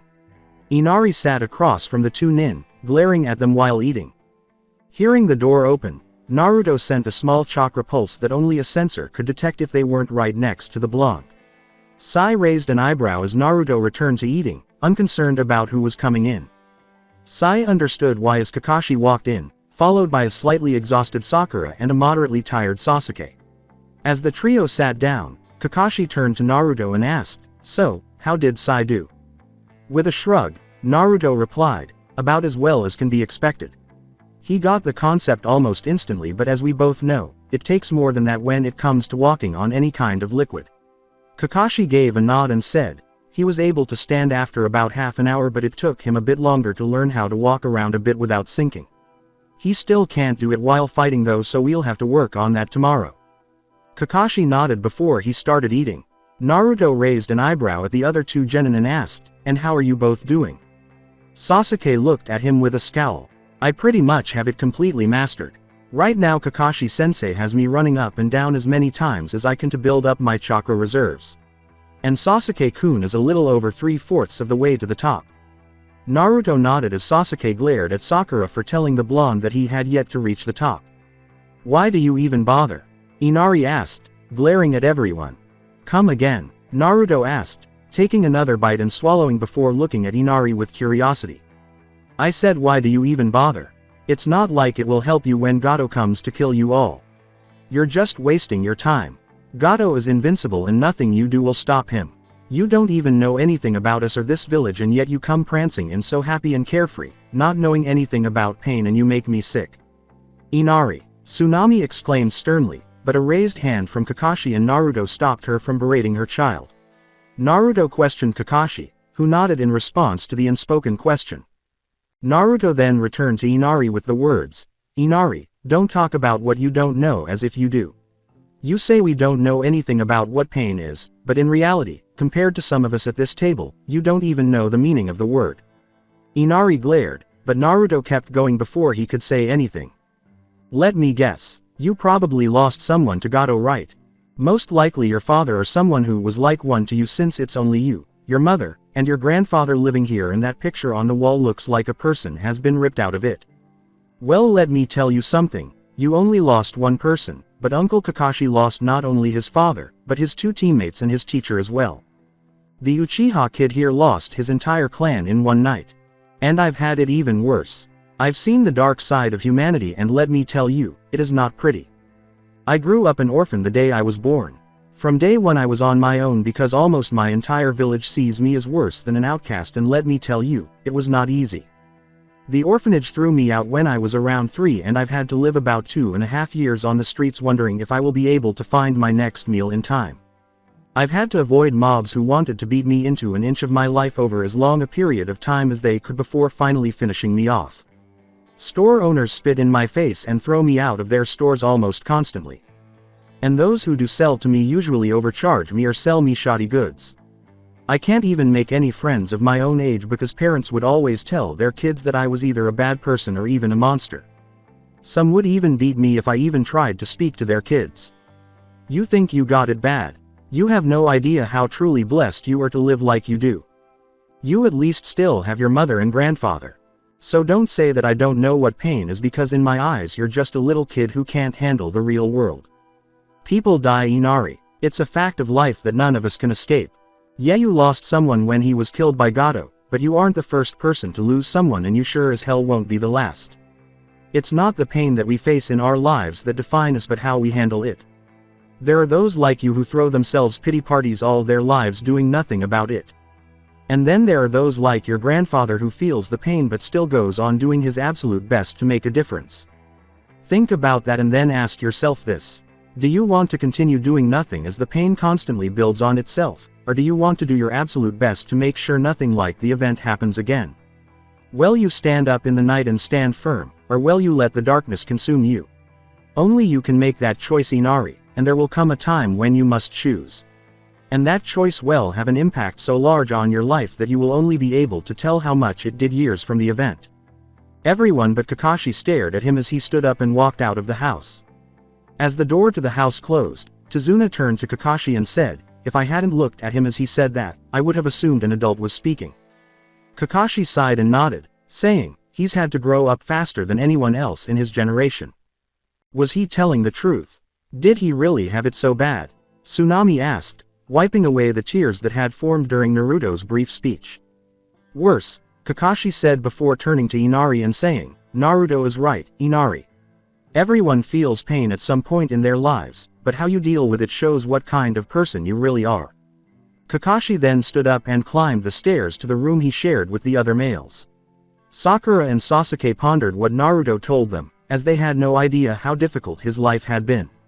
They had only seen Naruto as the smiling idiot who was always claiming to be Hokage. Sai was also reviewing the information Naruto had provided and thinking, so that is how he is so strong while still so young. To survive, he had to develop greater strength than most people.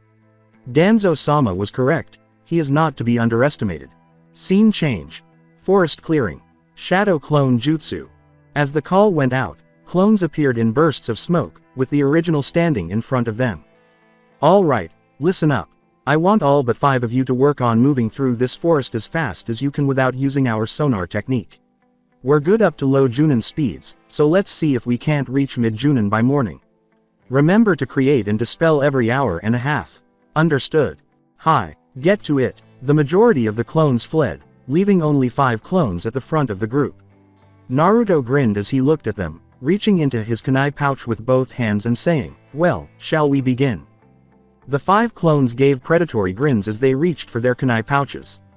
The 6 blondes brought out their hands at the same time, twirling the kunai around their fingers before disappearing in reverse grips. For the next 3 hours, the only thing the clones working on nighttime travel without sonar could hear was a nearly constant sound of metal against metal. Scene changed to Tazuna's house. Except for one blonde, everyone was seated at the kitchen table, eating breakfast. Sakura glanced at the empty seat with a plate in front of it before turning to her teacher and asking, "Kakashi-sensei, don't you think one of us should go looking for him?" Kakashi giggled and responded, "Now Sakura, I know you're worried that Naruto didn't come back in, but if there's one thing that I have learned about Naruto from all the years that I've known him, it's that he almost always comes back before losing consciousness." Sakura frowned, not feeling reassured by her sensei. The sound of the front door opening drew everyone's attention as Naruto shuffled in, tired. The majority of the people seated at the table widened their eyes or raised their brows as they noticed Naruto's clothes covered in slashes and tears. As Naruto sat down with a tired grunt and pulled his plate towards him, Kakashi laughed and asked, "So how many did you get up to in last against Naruto?" Naruto took a small bite of his morning meal and gulped down, 5, and we went all night. Wouldn't have been so bad if I didn't have about 100 clones working on moving at night at mid-Junin level speeds without using my technique. Damn, clones all decided to pop within a few minutes of each other when the sun rose up when they knew that they were supposed to do 1 per minute. Kakashi raised his visible brow and said, "Wow. That's pretty good all things considered. Usually you can only go halfway through the night if there's more than 3 of you." Sakura looked perplexed as Sai and Sasuke gave Naruto calculating looks. Turning back to Kakashi as Naruto resumed eating, clearly indicating that he needed food at the time, she said, "I don't understand, Kakashi-sensei, why would Naruto need to work on moving at Junin speeds at night if he's already so fast? And what kind of training are you talking about? I'm right here, you know." Naruto said with his mouth full before swallowing and saying, "To answer your question, Haruno, yes, thanks to my bloodline, I can move faster than probably anyone on the planet, but it gives me tunnel vision when I move as fast as I normally do. To counteract it, I use my huge chakra reserves to make a constant field that is moving away from me that I use sort of like echolocation to be aware of my surroundings. However, if I ever fight that way." Sakura nodded, cocked her head, and asked, "Wait, what is this slipstream?" Sasuke's eyes narrowed, as if he intended to join the slipstream that was propelling Naruto forward. Poor, ignorant fool. Naruto smirked as he saw Sasuke's expression and said, "Sorry Uchiha, this is one thing the council can't ever be coerced into handing over."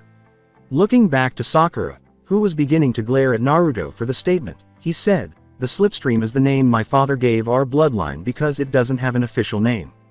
Understandable considering he was the first one to find out about it, maybe even the first one to ever have it. It explains the sensation we feel when." Naruto took a few last hurried bites before standing up and heading out of the kitchen, calling over his shoulder, "Give me a few minutes to get changed and we can head out to the bridge to Zuna. And Sai, don't think I'm going to go easy on you just because I had a training night. I swear I'll have you combat water walking by dinner time if it kills me." Everyone except Kakashi looked at him with slightly dropped jaws, before Sakura returned to Kakashi and asked, "Kakashi-sensei, how can he possibly be able to still move like that? He looked exhausted when he first came in." Kakashi chuckled and said, "That's Naruto for you. I've seen him train for 2 days straight, drop dead on his bed, and then 3 hours later be right back at it again.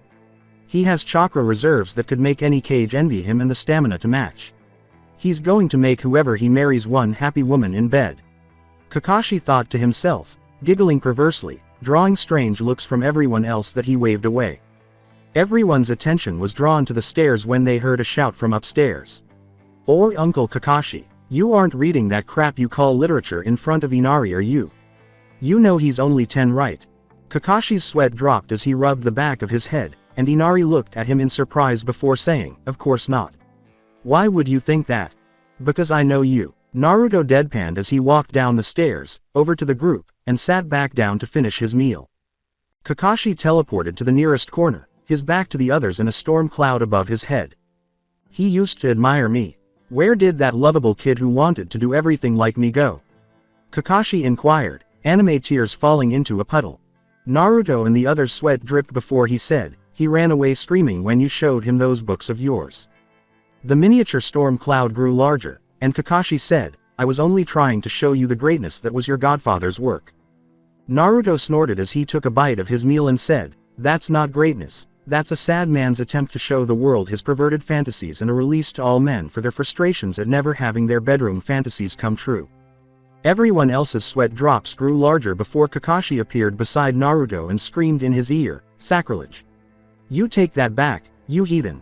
Right before Naruto's fist was implanted in his face, causing him to slump to the floor with a pained grunt of, "Ow." Naruto looked down at his father's student and dug his pinky into the ear that the silver-haired man had shouted into, saying, "Face it, Uncle Kakashi, the only good book that he wrote was the first one. You know, the one with the main character that I'm named after and probably the only book that doesn't have more smut than actual plot that he'll probably ever write." Kakashi's hand shakily rose from his face-down position as he said, "I reject your reality and replace it with mine." Naruto snorted and said, "Whatever you say, Uncle Kakashi." He then took one last bite and stood up to put the plate in the sink. He continued to walk around the table. "I'll have a clone waiting for you outside Tazuna. Sai, if you're not at the bridge in 10 minutes, I'm throwing your butt into the ocean along with a few kunai attached to some exploding notes." Naruto vanished immediately after saying that, leaving only the sound of a clone forming to confirm that Naruto was telling the truth.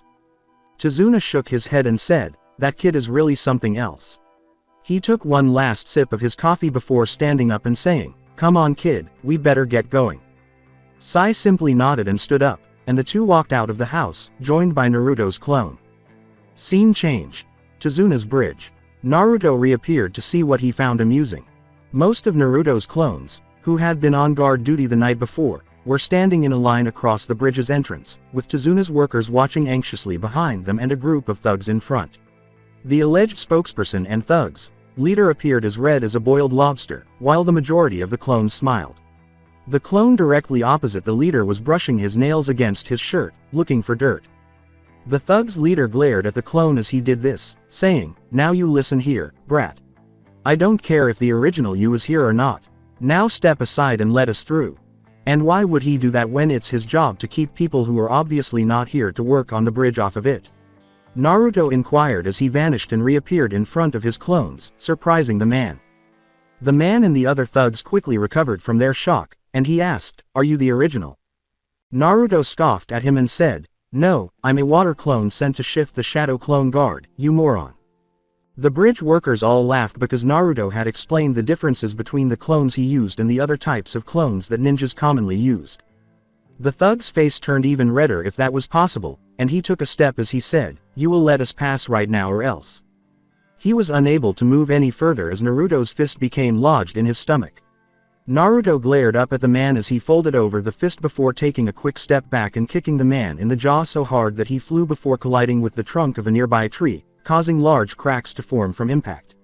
The builders cheered, while the thugs looked on in shock. Naruto directed his glare at the other thugs, who immediately took a step back. To add to their fear, he pointed to the fallen man and said, "Get him out of here and don't come back." The men quickly nodded before one of them rushed over to their leader and dragged him away, while the others ran. Naruto sighed as he watched the men flee, dispelling the clones before creating a new batch to assist the workers. He spotted Tazuna and Sai, along with his clone, walking down the path from his house. As Tazuna approached and noticed the damaged tree, he asked, "What happened here?" Naruto shrugged and said, "Nothing much.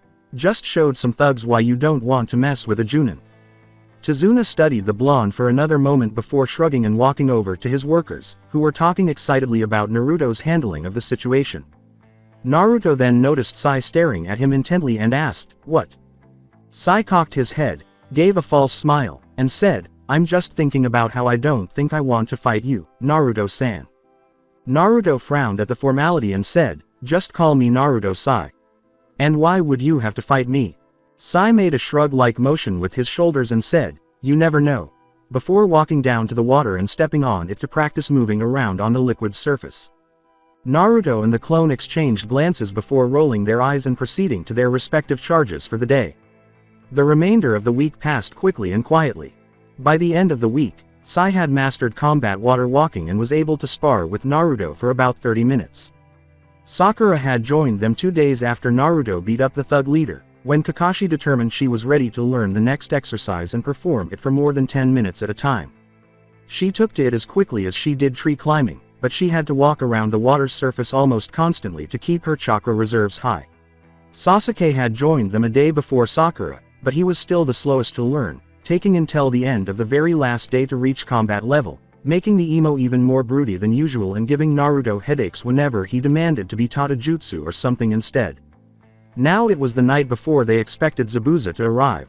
Tazuna had already told the workers not to show up the next day, as per Kakashi's advice, and the genin were nervous and anxious. Sakura and Sasuke were. Sai appeared as cool as always, but Naruto blamed it on the root training he had received. Naruto had taken Inari outside after dinner, and they were now sitting on a dock overlooking the water. Naruto looked over at Inari and reached into his kunai pouch as the two stared at the moon's reflection, knees to chest. Handing the throwing knife to the curious kid, he said, "Here, use this if things get rough tomorrow. I'll leave some clones that should handle anyone who gets close, but it's always better to have a backup plan. Make sure you keep that on you at all times, alright?" Inari nodded and accepted the blade, staring at it for a minute before placing it in his pocket. As he returned his gaze to the water, he said, "Thanks, Naruto." Naruto raised an eyebrow and asked, "For what, Inari?" Inari turned back to Naruto and said, "You were right. I've been nothing but a big baby since I lost dad, but now I intend to change that."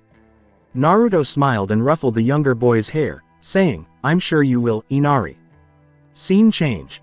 The next day, Tazuna's bridge. As the Leaf Nin and Tazuna approached the bridge, they noticed a thicker than usual mist clinging to it, blocking their view of the end of the bridge.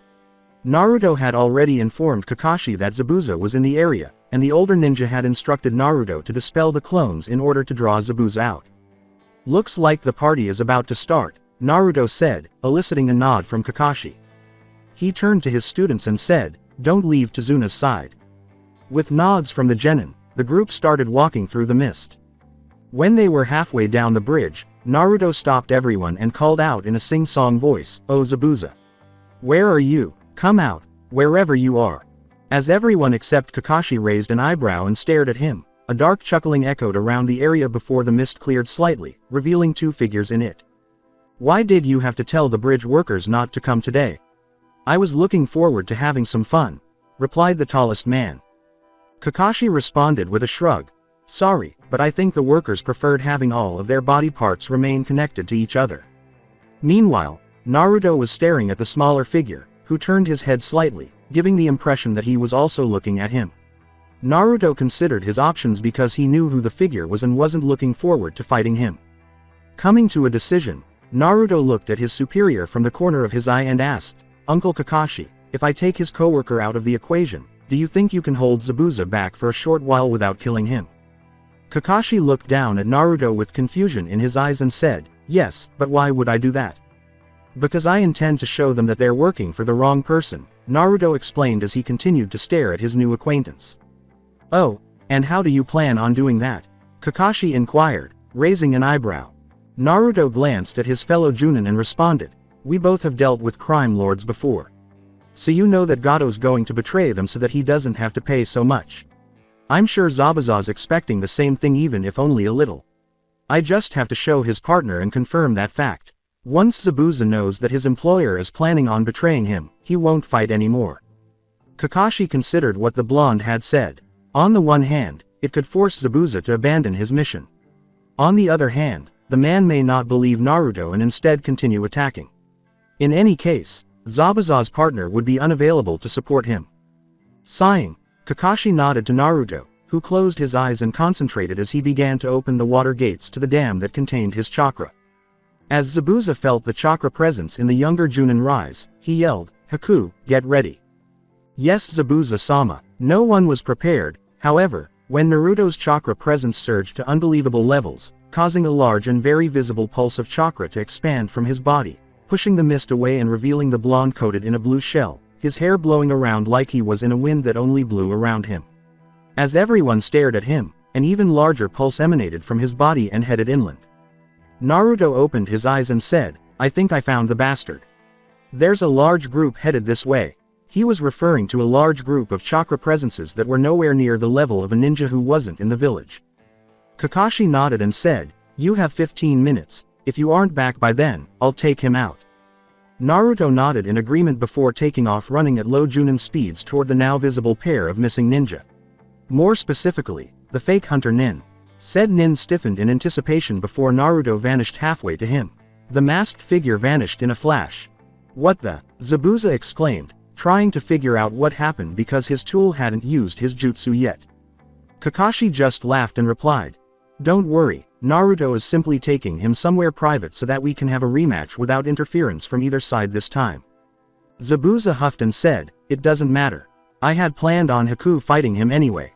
So, shall we get started?" Kakashi inquired as he raised his headband, revealing his Sharingan eye. "Let's," Zabuza said as mist began to form again. As the mist rolled in, everyone heard Zabuza's disembodied voice say, "This time will be much different, Kakashi." Scene changed to Tazuna's house. The two clones stationed at the bridge builder's house felt the original's pulse shoot out and both saw two figures heading their way with swords strapped to their waists in the range that the sonar was typically used. Frowning, one of the clones began walking toward the forest where the two swordsmen were, saying, "I'll handle this." He was stopped by the other clone, who grabbed his shoulder. Turning to his comrade in confusion, the first noticed the second looking towards the house. "Let's see how he handles this. We can step in before it gets out of hand." The first clone paused for a moment before nodding. The two clones then circled the house to wait. 10 minutes later, Inari was assisting his mother in the kitchen when they heard the sound of wood being cut apart. Their eyes widened as the two swordsmen entered the kitchen. "Those are the men who killed Dad," Inari thought, as a similar thought passed through Tsunami's mind. "Hey, looky here, aren't you a cute one?" one of the bald swordsmen exclaimed. "Hey, I didn't realize the old man had a grandson." "Oh well, just another thing I can cut up," said the other, who was wearing a cap over his silver hair and looking at Inari. Inari swallowed before recalling what Naruto had told him that night at the table. Stepping in front of his mother, he took out the kunai Naruto had given him and held it in a reverse grip as the blonde had instructed, drawing raised eyebrows from the two swordsmen. "I'm not going to let you hurt my mother. You took my father, and I'm not going to let you take her," Inari exclaimed with more confidence than he felt. "Hey, look at this kid. He actually thinks he can stop us. Let us show him how wrong he is," the bald man said as they both took a step forward and began drawing their blades. Their hands had only reached their hilts when they felt the cool metal against their throats. Inari and Tsunami's eyes widened as the two clones appeared out of thin air behind the swordsman, their kunai already in reverse grip and position. "Maybe he's not ready yet," the first clone began. "But he's on the right track," the second finished, looking at Inari and nodding. Inari returned the nod and sighed in relief before the first clone said, "So you're the guys who killed Inari's father, huh? Normally we would just kill you and be done with it, but I think it would be better to let the villagers give you a trial and let them serve justice." Both swordsmen fell unconscious as the clones slammed their kunai rings against their foreheads faster than anyone could see. As the first clone began tying the two up, the second approached Inari and ruffled the kid's hair, saying, "Good job, Inari." "Thanks, Naruto," Inari said before looking down and saying, "But I was so scared, I really thought they were going to kill me before you appeared." The clone laughed and responded, "It's all right to be scared, Inari. All humans are at one time or another. But like pain, it's what you do when you experience it that makes a difference. Bravery isn't the absence of fear. It is when you overcome it. And today you took your first step in doing so. Now come on, we have to get these two to the proper authorities and we don't want to leave you or your mom alone." Inari nodded as the first clone lifted the swordsman in fireman lifts and followed the others as they led the way into the village. Scene change. Gato's dock 30 seconds after the second pulse. Haku reappeared, stumbling in front of a dock holding Gato's large boat. He shook his head from the disorienting effects of being grabbed, then dashed to another location far away in almost the blink of an eye before the boy realized where he was. Looking around at the dock, he wondered, "What am I doing here? Better still, where is Naruto?" He was jolted out of his reverie when he heard the sound of a large group of people moving along the path through the forest, making no attempt to conceal their presence. Turning around, he noticed a group of people walking down the path, led by Gato. The individual grumbled and replied, "What are you doing here, brat? I would have thought you would have been with that wuss Zabuza." "Oh well, this just makes things easier. Might as well start with him, boys." The crowd cheered as they began to move forward. Haku frowned behind his mask. "What is the meaning of this?" Gato chuckled. He continued, "Isn't it obvious? I never planned on paying your baby of a master. It's much cheaper to hire these thugs to take you out once the job is done. Still, like I said, since you're here, we might as well get started. Consider this payback for breaking my arm, you brat." Haku stiffened and was about to reach for his Senbon needles when he heard a disembodied voice say, "Yeah, I don't think so." Everyone stiffened. A second later, all of the thugs fell to the ground at once, as if some grand puppet master had had enough of using them all. Gato's eyes widened when he noticed that each thug had a hole in the back of their head, with blood slowly seeping out. Haku was nervously sweating behind his mask, thinking, "That could have been me and Zabuza-sama." Naruto appeared in front of the midget, scaring him even more.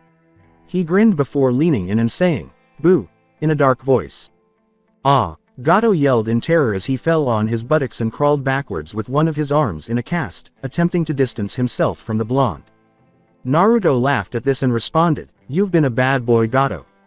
Driving people to the brink of their existence just to satisfy your own greed. It's time for you to be judged. No, please, I'll give you whatever you want. Money, women, land, whatever you want," Gato exclaimed in terror as he continued to crawl away from the blonde, who had begun taking small steps toward the crime lord, while Haku simply stood there. "Whatever I want," Naruto pondered before saying, "All right, I'll let you live if you give me one thing." Gato's eyes widened with relief as he said, "Of course, whatever you want." Naruto's eyes hardened as he stated, "I want you to bring back Inari's father and everyone else you killed." Gato's eyes widened even more than before. Naruto vanished just as Gato was stuttering in response to the demand, and Naruto reappeared behind the body, holding it in one hand and a kunai with wind swirling around in the other. Naruto spat at the body and said, "He got off easy in my opinion." "Don't you think so, Haku. Haku jerked and asked, "You knew?" Naruto responded with a wink. "Since I spotted you leaving Gato's base that day. Come on, let's go tell Zabuza that his contract is over." Haku nodded, and Naruto vanished. An instant later, Haku vanished without a trace, leaving only the dead bodies with blood dripping around them as evidence of what happened. Scene change. Tsuna's bridge. Kakashi was staring at Zabuza, who was staring back at him while being held in place by Kakashi's ninja dog summons. Tsuna and the genin watched from a short distance away, perplexed as to why Kakashi was not finishing the job. "Why don't you just finish the job, Kakashi? I wouldn't have expected a man like you to be so hesitant to kill your opponent." Kakashi shrugged and said, "Just waiting for Naruto and his partner to return." Zabuza narrowed his eyes as he asked, "What do you mean?" Kakashi was spared having to respond when everyone heard a voice say, "Dang Uncle Kakashi, when I said hold Zabuza up for a little bit, I didn't mean literally." Everyone looked past the two figures to see Naruto standing beside Haku, who was shaking his head from the sensation of being transported so far and so quickly for the second time. Everyone's attention was then drawn to the head in his hand, which dripped blood onto the bridge. Sakura's hand immediately went to her mouth as she tried to keep her breakfast down, whereas Tsuna and Sasuke faced similar challenges but handled them better. Sai simply raised his eyebrow at the sight. Zabuza's eyes widened as Naruto tossed the head to his feet and said, "Your contract is over, Zabuza. Good thing too, in my opinion, because Gato never intended to pay you." "He's speaking the truth, Zabuza-sama. I heard it from the man's mouth myself, and he had a bunch of men coming to the bridge with him. He said he was going to betray us once the deed was done." Haku commented as he removed his mask.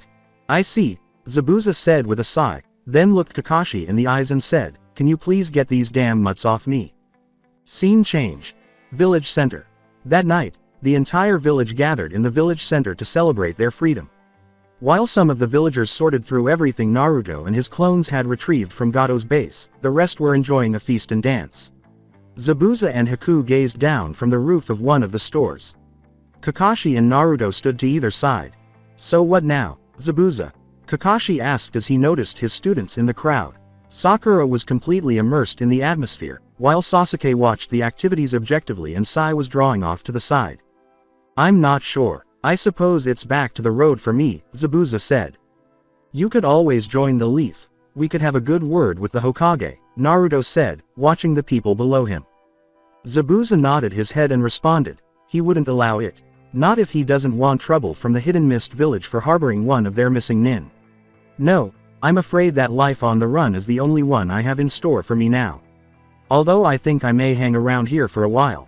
Naruto frowned before Zabuza caught his attention with the words, "Kakashi, will you do something for me?" Kakashi looked over at the man and asked, "What is it?" "I want you to take Haku back to the Leaf with you. He's not an actual missing nin, so your Hokage should be able to let him in." Haku's eyes widened, and he asked, "Zabuza-sama?" Zabuza turned to the boy he secretly considered a son and said, "Listen to me, Haku. I don't want life on the run to be the only thing that defines your life. It'll be better for you if you had a place to call home and didn't have to constantly worry about Hunter Nin."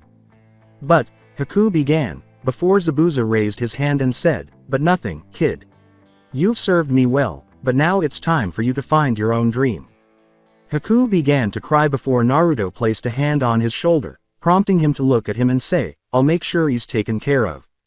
Zabuza nodded and replied, "Thanks, brat." Scene change. 3 days later. It didn't take long for the bridge to be completed now that everyone in the village could help without fearing for their own or their family's safety. After that, it was time for the Leaf Nin and Haku to return home. As the small group stood at the foot of the bridge, facing the village, Tsuna stepped forward and said, "Thank you for everything you've done for us." "It was our pleasure," Kakashi said, shaking the hand offered by the bridge builder. Zabuza then stepped forward, placing his hand on Haku's shoulder and saying, "Grow strong, Haku." Haku nodded and replied, "I will, Zabuza-sama." Naruto noticed Inari crying and stepped over to him, ruffling his hair. Inari looked down and said, "I promised myself I wouldn't cry ever again." Naruto grinned and responded, "It's alright to cry, Inari. Crying when someone says goodbye is just a way to show the bond you have with that person. Take good care of everybody, alright?" Inari nodded, and Naruto rejoined his group while the others said their goodbyes before turning around and walking across the bridge. One of the villagers asked thoughtfully, by the way, what are we going to call the bridge? Tazuna rubbed his chin in thought and asked, how about the Bridge of New Beginnings? Sounds good to me, Inari said, eliciting agreement from the group. Forest treetops en route to the Hidden Leaf Village. Naruto shot through the trees beside Kakashi, followed by Team 7. On Naruto's other side, Haku appeared to be on autopilot, silently jumping from branch to branch. As the air whistled from the shinobi's passage, Naruto considered how he would protect Haku once he joined the Leaf ranks, as he promised Zabuza. He'd have no problem with the old man.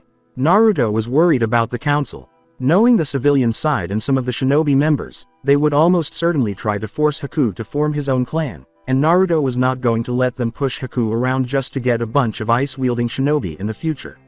He'd rather tell everyone in Hidden Stone Village about his heritage than allow a friend to be manipulated like that. Naruto's face hardened with determination as he decided what to do. Civilians wanted a clan. Well, they'd get one. A clan known for being as fierce as the whirlpools it lived near. It was time for Naruto to remind the council about the village's alliance with his mother's homeland.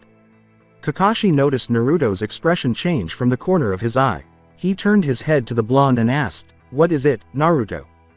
Naruto waited until he had shot off the next tree branch before saying, "You know they're going to try to force Haku to form a clan, right?" Haku jerked out of his thoughts, and Kakashi nodded and said, "Yes, but I doubt Lord Hokage-sama will allow that." "Yeah, well, I'm not going to take any chances. I gave Zabuza my word that I would take care of Haku and I plan on keeping that promise." Naruto chuckled. Haku smiled and thought, "Thank you, Naruto. I only hope I can be there for you when you are in need." Kakashi frowned and asked, "What are you planning, Naruto?" Naruto's eyes mischievously widened as he grinned like the fox demon he contained, saying, "If the council tries anything, they will see firsthand why my clan is so formidable." When Sasuke and Sakura learned that Naruto belonged to a clan, their interest grew. "Does Naruto have a clan? But I thought he was orphaned." Sakura pondered. "Do the dead still have a clan?" No matter, it couldn't have been much of a clan if I hadn't heard of it." Sasuke frowned. Kakashi frowned and said, "Naruto, be careful, the council can make things extremely difficult for you if you anger them." Naruto laughed and responded, "Like they haven't already tried to make my life a living hell as often as possible. Let them try. I'll send them on such a loop they'll be trying to make sense of things for a week afterwards, and I'm not talking about using my bloodline either. You reveal your status and they might force you into the CRA. Kakashi warned you." Naruto responded with a snort, "Let them try. Everyone seems to forget that little law is completely voluntary. Not even the Hokage could force someone into it even if he wanted to." Sasuke's eyes widened as he remembered that everyone had told him that because he was the last loyal Uchiha, he would be forced to marry multiple women. As a result, a number of the more fervent fangirls have attempted to gang rape him on occasion in order to force him to marry them all. Naruto smirked as he saw Sasuke's expression through his sonar technique, which he had activated specifically for that purpose. He was staring over his shoulder. "So Uchiha, are you planning on being told to use the CRA? Probably be the only way the council could get little Uchihas since you seem to want everyone to think you're gay." "Oh boy," Kakashi thought as Sasuke saw red and launched himself with a war cry at a, in his opinion, way too annoying blonde to let live, who was maniacally laughing as he easily avoided the enraged Uchiha and kept bouncing from tree branch to tree branch, avoiding the kunai, shuriken, and even the occasional fireball thrown his way. Sakura was blushing from embarrassment over one thing Naruto had implied and anger over another as she yelled at the two boys who were constantly moving ahead of the group. "Get him, Sasuke-kun. Make him suffer." Kakashi sighed and thought, "I thought I asked him not to antagonize them." Haku sweated profusely and wondered, how can someone be so mature one minute and then act like that the next? Sai simply raised his eyebrows and responded, "I don't see what putting Dick less through the CRA would accomplish. It wouldn't matter how many women marry him if he doesn't have the proper tools to make a clan." When Kakashi looked back over his shoulder, his eyes widened as he realized what was going to happen next. Sakura's face reddened even more as a dark aura enveloped her. Sakura ground out before launching herself at the boy, who fake smiled and dodged the girl's charge much like Naruto did with Sasuke as the two shot through the forest, the kunoichi attempting to kill the root operative. Kakashi sighed as Haku sweated again. Junin turned to the scarecrow and said, "I'm going to have to get used to this, aren't I?" "I'm afraid so." At least Naruto isn't a member of Team 7, so it shouldn't happen too often. Kakashi said as a particularly large fireball exploded up ahead, followed by Naruto's laughter as he shouted, "Hey Sasuke. I think I felt a breeze that time." Followed by Sasuke's roar of anger. Kakashi sighed again before saying, "Come on, we better catch up to them." "I'm not sure I actually want to," Haku said before the two picked up the pace to follow the two pairs of attempted murderers and their tormentors. Scene change. Hidden Leaf Village's main gate. It was just another boring day for Kotetsu and Izumo, who were once again assigned gate duty. That is, until Naruto and Sai landed side by side and turned around, just as a panting Sasuke and Sakura arrived behind them. "You two enjoy your exercise?" Naruto asked, raising an eyebrow as Kakashi and Haku landed behind the exhausted genin. "I'm going to kill you dead last." Slowly, painfully, Sasuke growled, too exhausted to attack the blonde any longer. "You know, flat chest, I'm surprised you can actually be a ninja. I would have thought that an abnormal forehead such as yours would make getting to places quite a task. And Dickless seems to be missing more than just his tool. He had no stamina whatsoever. How he will survive in bed is beyond me. Sai, when I finish with you, not even the tracking teams will be able to find you, there will be nothing left." Sakura growled out, too tired to follow through on her threat. Kakashi took a step forward and placed a hand on each of the exhausted genin's shoulders, saying, Now. Let us not fight now that we are home." Haku simply shook his head, thinking, what have I gotten myself into? Naruto simply smirked before turning around and walking over to the gate booth, signing the team in with the words, Team 7 and Junin Naruto Uzumaki returning from mission to Wave with possible new recruit Haku Momochi. Haku's head turned so quickly that Kakashi heard it crack slightly as he stared at the blonde in surprise.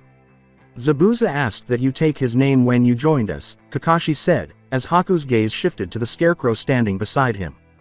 As Haku tried to figure out how he felt about the revelation, Naruto was having a pleasant conversation with the Eternal Chunin, as the two were known. "What did you say to make the kid so mad?" Kotetsu inquired, his gaze drawn to the still panting Uchiha, who was currently attempting to burn a hole in Naruto's back with his glare. Naruto laughed and responded, "Not much really. Just said that the council forcing him to take part in the CRA was the only way they would get more Uchihas since he seems determined to make everyone think he was gay." The two guardsmen chuckled, and Izumo asked, "And their other teammate?" Naruto responded with a shrug, "Well, I was already ahead of them when he got Haruno mad as well, but I think it was along the lines that no amount of women could make Uchiha's clan come back since he doesn't have the necessary tools. Then he just started insulting the both of them when the two caught up." The two chuckled again and shook their heads, and Izumo said, "Yep, that sounds like something Sai would say, all right." Naruto chuckled as well, saying, "Yeah, I have the impression he doesn't really respect those two. That's putting it lightly. Sai appears to believe that if he doesn't insult those two at least 5 times per day, he has failed some personal mission of his." Kakashi said as he and Haku joined the three. Naruto smirked and said, "Sounds like a guy the first wouldn't mind working with every now and then." Kakashi raised an eyebrow and asked, "Even if he started insulting you?" Naruto's smirk softened into a friendly smile, and he said, "Uncle Kakashi, in my line of work, you have to learn how to honorably take as much as you give, and I've given a lot." Kakashi and the two Chunin laughed, and Izumo said, "That's certainly true.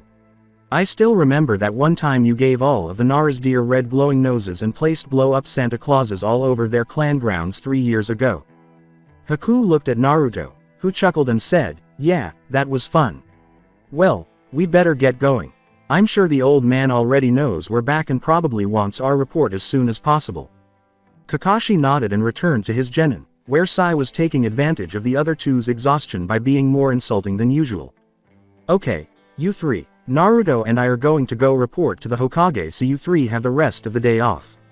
You guys also have the next few days off since you completed a C rank mission. Be at our training ground in 3 days for more missions." As Sakura and Sasuke mumbled their responses and Sai nodded, Naruto grabbed his two companions and vanished. Scene change. The Hokage's office. Sarutobi looked up from the scroll he was reading at his desk, sensing Naruto's chakra in the room the moment he appeared in his office, with Haku and Kakashi shaking their heads, attempting to clear the cobwebs. "Ugh, I hate it when you do that," Kakashi exclaimed as he gathered his bearings. "Agreed," Haku replied. Sarutobi raised his eyebrows. He continued, Nice to have you back, you two. Now, as much as I'm interested in who this young man is, Sop demands that I hear out your report first, so could you please tell me how your mission went?" The two Junin nodded, and Kakashi began giving their report, with Naruto interjecting here and there as he felt more involved. When the report was finished, Sarutobi sighed, placed his arms on his desk, and leaned forward to study Haku, who tried not to fidget as he became nervous at the man's stare.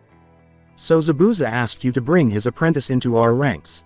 The two nodded, and Sarutobi sighed again, saying, "If this was almost anyone else we were talking about, I wouldn't have a problem with it, but considering that man's history."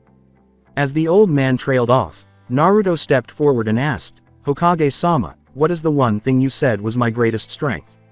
Sarutobi could tell Naruto was serious about this because he used his formal title and, as he focused on the blonde, decided to be straight to the point and say, "Your ability to judge people." He sighed again before continuing, "Very well, Naruto, I'll accept Haku into our ranks, but you will be held accountable for him. Am I understood?" Naruto nodded and said, "Crystal, sir." Sarutobi nodded and returned his focus to Haku, saying, "Now, Haku, if you're going to join the ranks of my ninja, I need to know what you're capable of doing." Haku nodded and said, "I have a bloodline that allows me to naturally mix wind and water-natured chakra into ice-natured chakra. I know various D to B rank water jutsu, but I primarily use ice jutsu. My strongest jutsu is one that surrounds my opponents with a dome of ice mirrors that I can travel through at speeds that are faster than most high-level junin. I am highly accurate with Senbon needles and have a vast knowledge of medical first aid and how to use he." "I see. Well, it's nice knowing that I'll have another shinobi who can help out in the field if his comrades are injured, but you having a bloodline may prove to be a bit of a problem in the near future." Sarutobi responded when he began to experience a headache. "You mean the council most likely trying to make me form a clan?" Haku inquired. Sarutobi nodded, knowing that Naruto was most likely the one who told the boy. Before he could say anything, the blonde said, "Hokage-sama, as clan heir of the Uzumaki clan, I am recommending Haku Momochi to be placed under clan guardianship."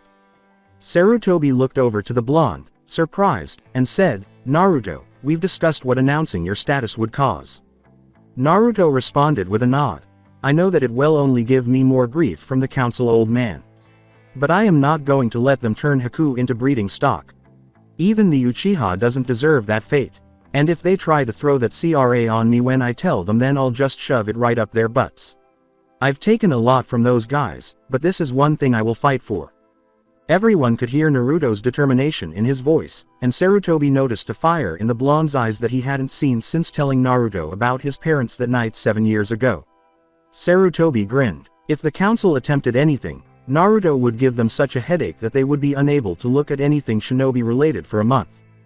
"Very well, Naruto. As of this moment, Haku Momochi is currently under the protection of the Uzumaki clan. All decisions that affect him must be brought to you before any measures are taken. As such, it falls upon you to make sure his needs are taken care of. I will also be making him your partner on missions. Do you find this acceptable?" Naruto nodded and replied, "I do." Sarutobi nodded and said, "Very well then." Turning his attention to Kakashi, he said, "I'm afraid that this will have to be a private conversation from now on, Kakashi. You're dismissed." Kakashi nodded and began to walk out the door. After the door closed, Sarutobi returned his attention to Naruto and said, "Now, if you're going to make this official, even if it's just with the council, there are a few things we need to go over. For starters, am I to assume that you want me to vote for your clan even if you can't attend a council meeting?" Naruto closed the door to the Hokage's office, while Haku massaged his temples. "Are all things related to politics like that?" Haku inquired as the two started walking away. "Nah, some are worse," Naruto said lightly, nodding to Mrs. Reyna's, who returned it with a small smile before returning to her own work. As the two started walking through the hall that led to the main stairwell, Haku looked over at Naruto before focusing back in front of him and saying, "Thanks for everything." Naruto responded with a grin. "Don't mention it, Haku. You're my friend and I make it a point of making sure nothing happens to my friends if I can do anything about it. Now come on, we've got a tour to go on and then I'll show you where your apartment will be." Haku looked perplexed and said, "But the Hokage didn't say where I would be staying." Naruto answered with a grin, "Because he didn't have to. And I quote, 'It falls upon you to make sure his needs are taken care of. That includes where you'll be living.' Luckily, The apartment that's next door to mine is empty. I'm sure Mr. Adregas won't mind you moving in. He and the rest of my neighbors are fairly agreeable people." Haku responded with a wink. "I'm glad. Some of the people Zabuza-sama and I had to room with over the years weren't the best of neighbors at times." Naruto laughed and responded, "I bet. But I'm pretty certain that as long as you aren't shaking the building with any loud music, these neighbors will be a lot more friendly with you." Haku smiled and said, "I'm sure they will be, too. So where are we going first?" Naruto responded with a grin. "Well, I don't know about you but I'm hungry so I was thinking of showing you my favorite restaurant first." Haku nodded and said, "Sounds good." Scene change. The next day. Naruto despised being right, especially when it came to council. He was currently standing in front of them, with Haku by his side, ready to give the council hell as they glared at him and he smirked at what he had planned. It was too bad because Naruto was looking forward to his planned activities for the day. Flashback. Naruto was in Haku's apartment making breakfast for his new teammate while the ice user sat at his table. "You don't have to do this, you know," Haku said. "Think of it as a housewarming gift. Besides, I need to know that you are well fed for what I have planned for us today." "What have you planned?" Haku inquired. "Yeah," Naruto said as he turned off the oven and brought over the bacon and eggs that he had made and placed it next to the toast as he continued, "I want to see just what exactly you can do. Especially with this ice mirror trick of yours. Well, I think we could teach each other a few things as well because you and I actually share the same elemental affinities. The only real difference between us is that while you mainly use your water element, I'm more of a wind." Haku nodded and said, "I think that would be extremely beneficial to both of us." Naruto nodded as he sat down, and the two started eating. 10 minutes later, as the two boys were cleaning the dishes, they heard a knock on the door. Naruto and Haku exchanged glances, and Naruto said, "I told you we would be called on sooner or later." Scene change. Council chambers. As Naruto and Haku approached the council chamber doors, Naruto said, "Unless I say otherwise, let me do all the talking. There's a certain way you have to handle the civilians if you want to come out of any council meeting with your sanity fully intact." Haku responded with a nod. "Understood. Am I to assume that I should pay attention to how you handle these civilians for future reference?" Naruto smiled at Haku and placed one hand on the door handle, saying, "You would be correct. Now, watch and learn." And with that, Naruto swung open the door, causing it to bang against the wall as he strode in with a confident air and said, "All right folks, let's get this meeting between clowns and those who actually do something meaningful with their lives over with." Haku stared at Naruto as he joined the smirking blonde standing next to the Hokage, who, like the other shinobi in the room, was either smirking or amused by Naruto's statement. The civilians, on the other hand, were obvious targets for Naruto, but who cares? Well, now that everyone is here, we can get this meeting started. For those that don't know, we were discussing the possibility of Haku Momochi being eligible for the CRA, Sarutobi said, mentally chuckling at the civilians who were still staring at one of his favorite Junin. "Now, hold on," one of the civilians said, standing up and pointing an accusing finger at the blonde. "What is the Brad doing here? This doesn't concern him at all." Naruto replied, "Oh, but it does. You see, as clan heir of the Uzumaki clan, I have brought Haku under clan protection. Therefore, any decisions that affect him must be brought to my attention before anything can be finalized." "What?" As all of the civilians shouted at the same time, the shinobi in the room dug their pinkies into at least one of their ears. "What idiocy are you talking about, you brat? You don't have a clan," one particularly nasty civilian remarked. Naruto snorted and said, "So am I to assume that the spiral on not only this village's Chunin and Junin vests, but also in our very own village symbol, is the mark of some other clan that this village has an alliance with other than the Uzumakis from the hidden Whirlpool village, which my mother was a part of? Or have you guys forgotten that it was the Uzumakis, including me, that kept the Kyuubi from wiping this village off the face of the earth for 3 generations?" Haku's eyes widened as she considered the implications of what Naruto had just said. Meanwhile, civilians and shinobi's eyes had widened, and the majority of them were stuttering. Naruto decided to build on his momentum and said, "You people seem to forget that I was chosen to be the prison of the Kyuubi for a reason.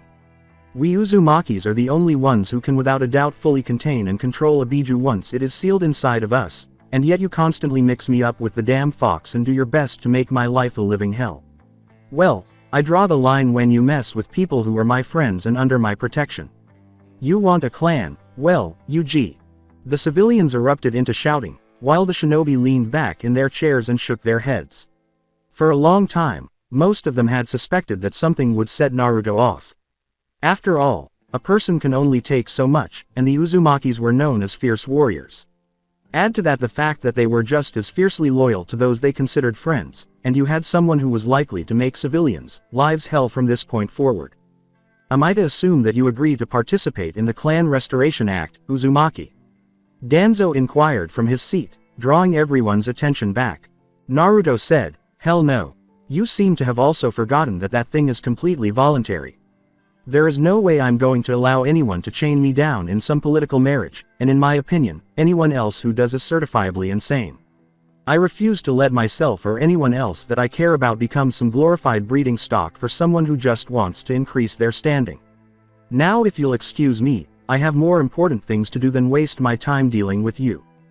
Before the civilians could respond, Sarutobi announced, meeting adjourned. Thank you, Naruto said, nodding to the elderly man before he and Haku vanished. Scene change. Hokage Monument. Naruto and Haku reappeared at the blonde's training grounds. Shaking his head, Naruto responded, this is why I hate politics. Everyone is scrabbling to get the bigger bone and get such big heads that it's a wonder their backs don't snap from the weight. That was very interesting how you handled that situation, Naruto-sama, Haku said as he tried to get over the effects of being transported so far and quickly under someone else's power. Yeah, hopefully we won't have to deal with them again for a few more days. And what have I told you about being so formal with me? Just Naruto is fine, Naruto said as he began walking deeper into the training ground. As Haku walked alongside his partner, he inquired, was it true what you said back there? Do you really contain the Kyuubi and are related to the first Hokage's wife? Naruto said, yep, now come on, I want to see how fast you can actually go in that mirror house jutsu of yours. As the feathers began to fall, Naruto raised his right hand, revealing purple flames on his fingertips before disappearing. Gaara's eyes widened as he folded over the blonde's hand, losing consciousness. As he did so, enemy nin dropped their disguises, only to be knocked down by Senbon needles thrown by a figure darting through mirrors that had appeared all over the arena in an instant. Gaara! Temari yelled in fear for her brother as she and Kenkoru rushed towards them. Naruto pulled two kunai from his pouch and sent them spinning end over end at the two. The two kunai narrowly missed them before swinging around the two sand shinobi and wrapping them in the chakra strings attached to their middles. Naruto made a fist and yanked on the strings, sending the two flying before abruptly stopping as he intercepted their flight paths with half-fisted hands in their stomachs, knocking them out as well. Naruto then spun and thrust out his arm, unleashing a massive blast of wind that slammed into the Sand Trio's Junin sensei, who had attempted to sneak up on the blonde. The man shot across the arena, hitting the far wall before collapsing unconscious. Naruto turned to Sasuke, who had stood motionless throughout, and said, Oi, Uchiha. Get your act together and go meet up with Uncle Kakashi. Sasuke shook his head and jumped into the arena seats to find his Junin sensei. Scene change. Village wall. As war cries rang out, 3 massive clouds of smoke appeared in the forest beyond the forest.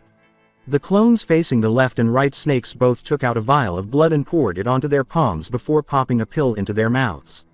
The two then jumped off the wall and ran through hand signs. As cries of summoning jutsu rang out, 2 more massive clouds of smoke appeared before dissipating, revealing the blonde standing on top of 2 of the big 3. As the 2 clones looked across the distance at each other, they pulled out their kunai, held them in reverse grip, and nodded before disappearing into the forest. Scene change. Roof over cage seating box. Orochimaru and Sarutobi stared at each other, surrounded by a purple box barrier. Coo. Oh, how I've waited for this day. Soon you'll be dead, sensei, and the Leaf Village shall burn.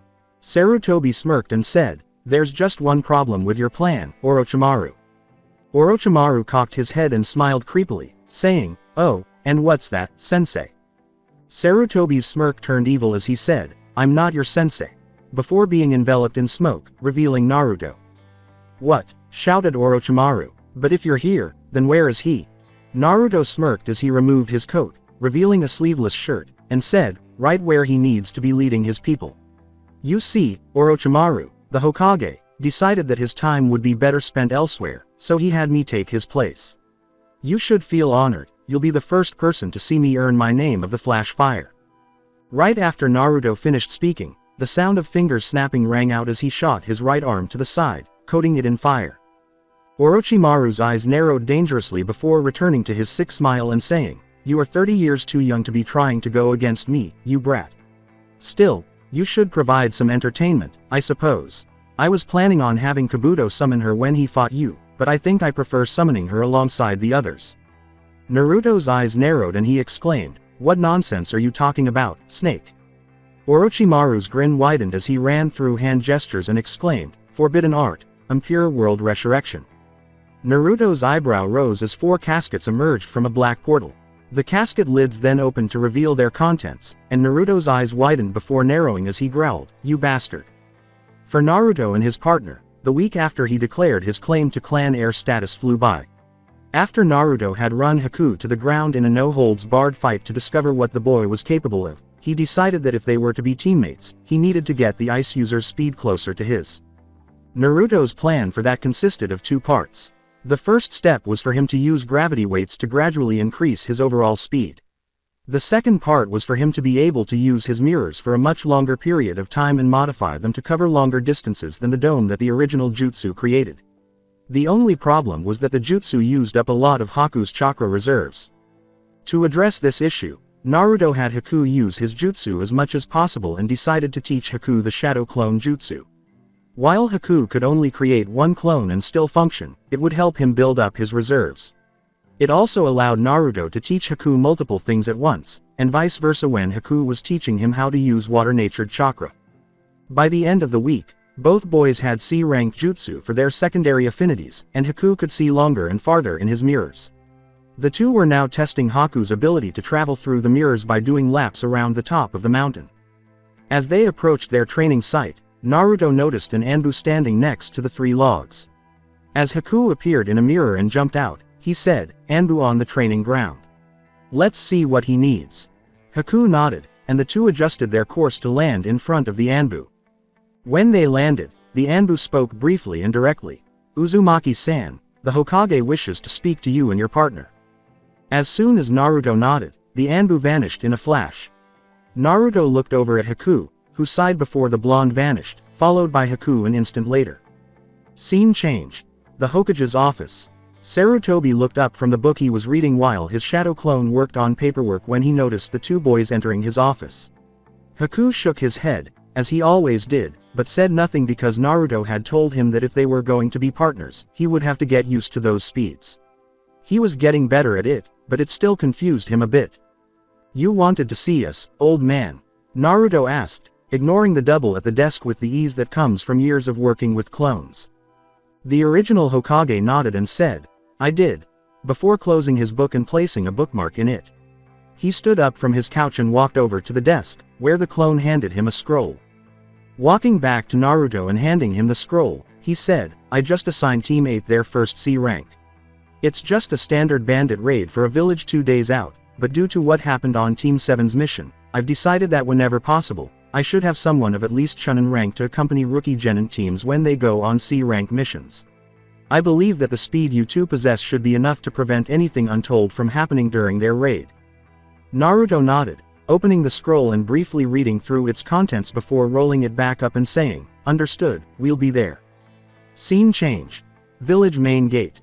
Team 8 was leaning against the gate, waiting for the 2-man team that would be joining them. Kiba huffed and said, "I still don't believe we don't need these guys. We don't need babysitters." Kurenai let out a deep breath. "I told you, Kiba, after what happened to Team 7, the Hokage doesn't want to take any more chances with our less experienced genin." Kiba frowned and said, "So they got into a little trouble, but that doesn't mean we will." Hinata and Kurenai exchanged frowns before Shino said, "Even if that is true, it is better to be prepared in case things do go wrong, which, given our mission, is more likely than other possible C-rank assignments. I'd listen to your teammate if I were you, Inuzuka. You never know when things could spiral out of control." Team 8 looked over to where the voice was coming from and saw Naruto and someone they had never seen before walking towards them. Hinata was instantly saddened by the thought that Naruto had found someone else besides her. Naruto and Haku joined them, and Naruto nodded to Kurenai, saying, "Kurenai, it's good to be working with you again." Kurenai smiled as he said, "Likewise, Uzumaki." She then looked over at Haku, and Naruto followed her gaze before saying, "Oh, where are my manners? Allow me to introduce Haku Momochi, my partner. Haku, this is Kurenai Yuhi, the Hidden Leaf's resident Genjutsu mistress, and her team, Hinata Hyuga, Shino Aburame, and Kiba Inuzuka." When introduced, Shino and Hinata nodded, to which Haku responded. Kiba, of course, decided to flirt with Haku in his crude manner. He approached Haku and said, "Hey there, want to get something to eat after the mission?" Naruto shook his head and said, "Inuzuka, you do realize that Haku is a boy, right?" Kiba's eyes widened when Haku chuckled. Kiba opened his mouth to speak, but only sputtering came out. Hinata let out a small sigh of relief, which Shino noticed but did not respond to. Kurenai frowned and said, "Momochi, you wouldn't be related to Zabuza Momochi, would you?" Haku nodded his head and responded, "Not by blood. But I was his apprentice before he requested Naruto-san and Kakashi-san to take me back to the Leaf when they finished their mission in Wave. He requested that I take his last name when I joined the Leaf." Kurenai nodded and said, "I see. Now that the introductions are over, I believe we should go." Naruto and Haku nodded, and Naruto said, "Agreed." Turning to the genin, he said, "Don't worry, Inuzuka, you won't even notice we're there once the fighting starts unless you guys get in trouble." Kiba glared at the perceived insult, but the other two simply nodded before Kurenai dashed into the trees, the others following her. Scene change. Next day en route to Client Village. Kurenai took the lead once more, followed by Naruto and Haku on either side and a little behind the genin as they traveled in a standard V formation with Kiba and Akamaru at the point and Shino and Hinata behind him. As he landed on a branch and shot off, Naruto sent out a light chakra pulse, as he usually did when traveling at a slower pace, and noticed Hinata's Byakugan was active again. Naruto shook his head, thinking, she's been activating that thing almost constantly now. She's lucky I've been limiting the strength of my pulses because I would have blinded her the first time she did. Naruto waited until he and Hinata were back in the air before saying, "Hinata, what's the matter?" Hinata flinched and looked over her shoulder at the blonde, saying, "And no, what makes you think something's wrong?" "Because you keep on using your Byakugan." "So what's wrong?" Naruto was puzzled. "And nothing. I just don't want to be caught off guard in case we run into an ambush," Hinata said, a small blush spreading across her face. Kurenai smiled slightly, while Kiba frowned. Naruto raised an eyebrow. He replied, "If you say so. Although I'm pretty sure that we don't have to worry about that just yet. Tell you what, turn off your Byakugan for a minute and I'll do a full scan on the area we're in." No, he isn't completely oblivious like Canon, he's just giving her an out. Hinata nodded slowly and turned off her Byakugan as she returned her gaze to Naruto, who gathered his chakra for a moment before sending it out in a visible pulse that traveled farther than a normal chakra pulse. After a minute of allowing the pulse to settle into a steady field and conducting a thorough scan of the area, Naruto released the chakra into the air and declared, "All clear, nothing in a 100-yard circle except for some forest animals." Hinata nodded without looking back, thinking, "What should I do now?" 5 minutes later, Hinata finally mustered the courage to say, Naruto." What is it, Hinata?" Naruto asked, returning his attention to the girl. Well, I wanted to say thank you for the advice you gave me back at graduation. It really helped." Naruto responded with a grin. "Don't mention it, Hinata. And my offer from then still stands as well. You ever need any help with anything, just come to me and I'll help any way I can." Hinata nodded and blushed slightly. Fortunately for Hinata, Naruto was behind her and did not see it. Scene change. Forest just outside the Client Village. The meeting with the village's mayor went fairly well. He had informed the shinobi that bandit raids had always originated from the east. Unfortunately, the bandits would sometimes kidnap some of the women, raising the possibility of a hostage situation, which made Naruto nervous. Previously, whenever Naruto conducted a bandit raid, it was over almost before it began because Naruto would use his bloodline to eliminate all of the bandits at once, giving them no time to recognize they were under attack, preventing them from attempting to play the hostage game with the blonde. However, the genin of Team 8 was in charge of completing this mission, not Naruto. He, Haku, and even Kurenai were simply there to supervise and intervene if things got too out of hand. Unfortunately, those three were doing this for the first time. Naruto glanced at the three who were analyzing tracks from the most recent bandit raid to determine where they needed to go. From what he could tell, they were doing a good job determining how many bandits there were and how many people had been taken. He just hoped they would perform as well under pressure. Haku approached him and said, "They seem to know what they are doing." Naruto laughed and replied, "They're a tracking team. I would sure hope they could find traces of a bunch of bandits passing through." Haku nodded and said, "I would hope so as well." Haku then noticed Naruto's gaze was focused on Hinata rather than the other two. "Is there something going on between you and Hinata-san?" Naruto blinked before turning to Haku and asking, "What gives you that idea?" Haku raised an eyebrow and commented, "You seem to get along with her better than the other two genin." Naruto sighed and replied, "That's not very hard. She was the only one to actually treat me like a human being when I was undercover to draw out that damn traitor Mizuki. Don't get me wrong, Aburame over there never picked on me or anything, but he was still indifferent." "I see," Haku said, returning his gaze to the genin, who had begun walking with Kurenai following behind. As the two boys fell in, he asked, "So there is nothing between you at all?" Naruto gave his partner a quick glance before looking ahead and saying, "Not that I'm aware of. I know she has a crush on me, but to be honest, I'm not sure I'd ever like her in that way." "Well, only time will tell," Haku said, and Naruto nodded before Kiba added, "I have a scent that is going the same way. We should be able to follow it right to the camp." Kurenai nodded and said, "Good. Lead the way. Let's try not to walk right on top of them until we have a proper plan." The genin nodded before Kiba took the lead again and began running at a moderate pace, with the others following. Scene change. 100 yards from bandit camp. The Leaf Shinobi were about 100 yards away from the bandit camp, hiding in the trees to avoid any patrols while Hinata conducted reconnaissance with her Byakugan. "I see the campsite. There are 15 bandits. They've arranged their tents in a circle with a fire in the center. A few people are sleeping in their tents, but the majority are eating around the fire. The largest tent contains a cage with 10 women inside. One of the bandits is protecting them, but he is currently sleeping." Kurenai nodded and asked, "Are there any bandits patrolling?" Hinata shook her head, and Naruto raised an eyebrow and commented, "That's strange. Either they are certain that no one will find their camp, or they are simply stupid." "Most likely a combination of the two," Kurenai said, turning to her students and saying, "Kiba and Shino, I want you two to focus on the bandits while Hinata frees the prisoners. Shino, I will need you to send your insects out first to drain them as much as possible. Have them do it as discreetly as possible. The longer they don't realize what's going on, the better.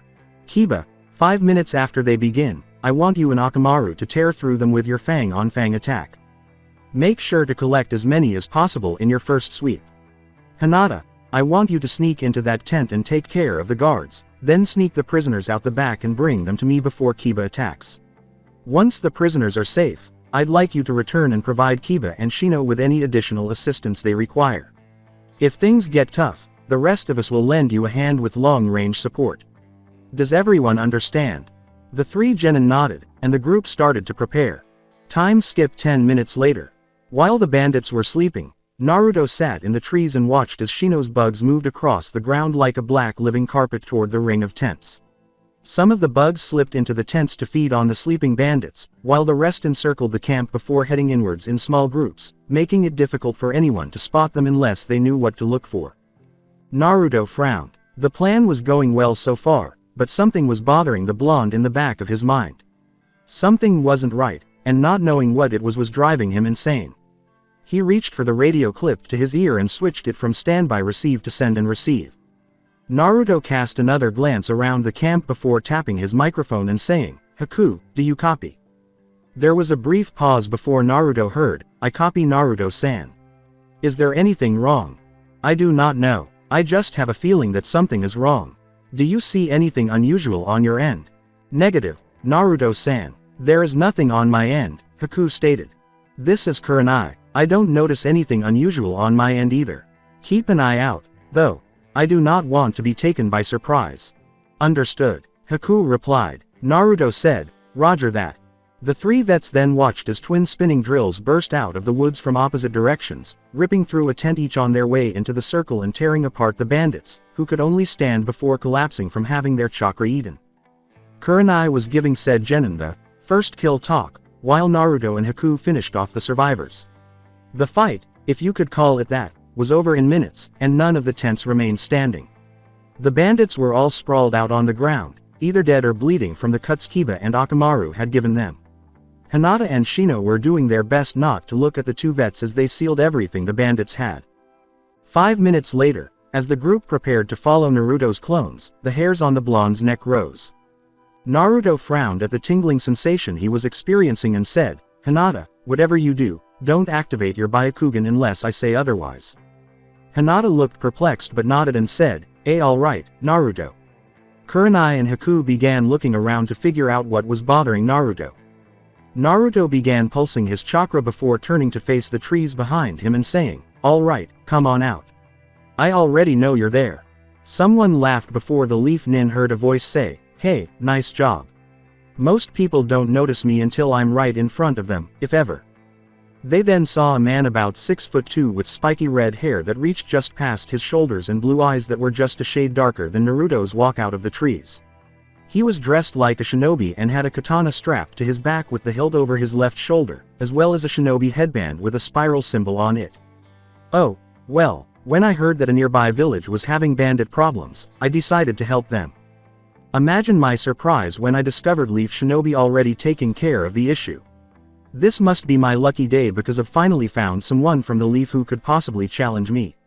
I don't usually bother asking my enemies this because they're usually dead before they can make me sweat, but since you were able to sense me, I think I'd like to know my opponent's name, the man said, pulling his sword from his scabbard. Naruto frowned and said, "It is customary to ask someone for their name first, but my name is Naruto Uzumaki. Would you mind telling me why you believe we are enemies?" The man's eyes widened as he heard Naruto's surname and said, "Uzumaki. But you're only a kid. Still, there must have been other survivors."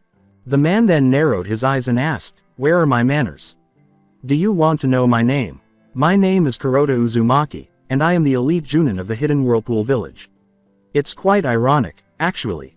I had been looking for survivors for a long time, but when I finally found someone whose parents were survivors, they ended up fighting for the enemy. Naruto's eyes widened as well, and he asked, "Are you also an Uzumaki? But I thought everyone except my mother had died when the Hidden Stone attacked them during the last war."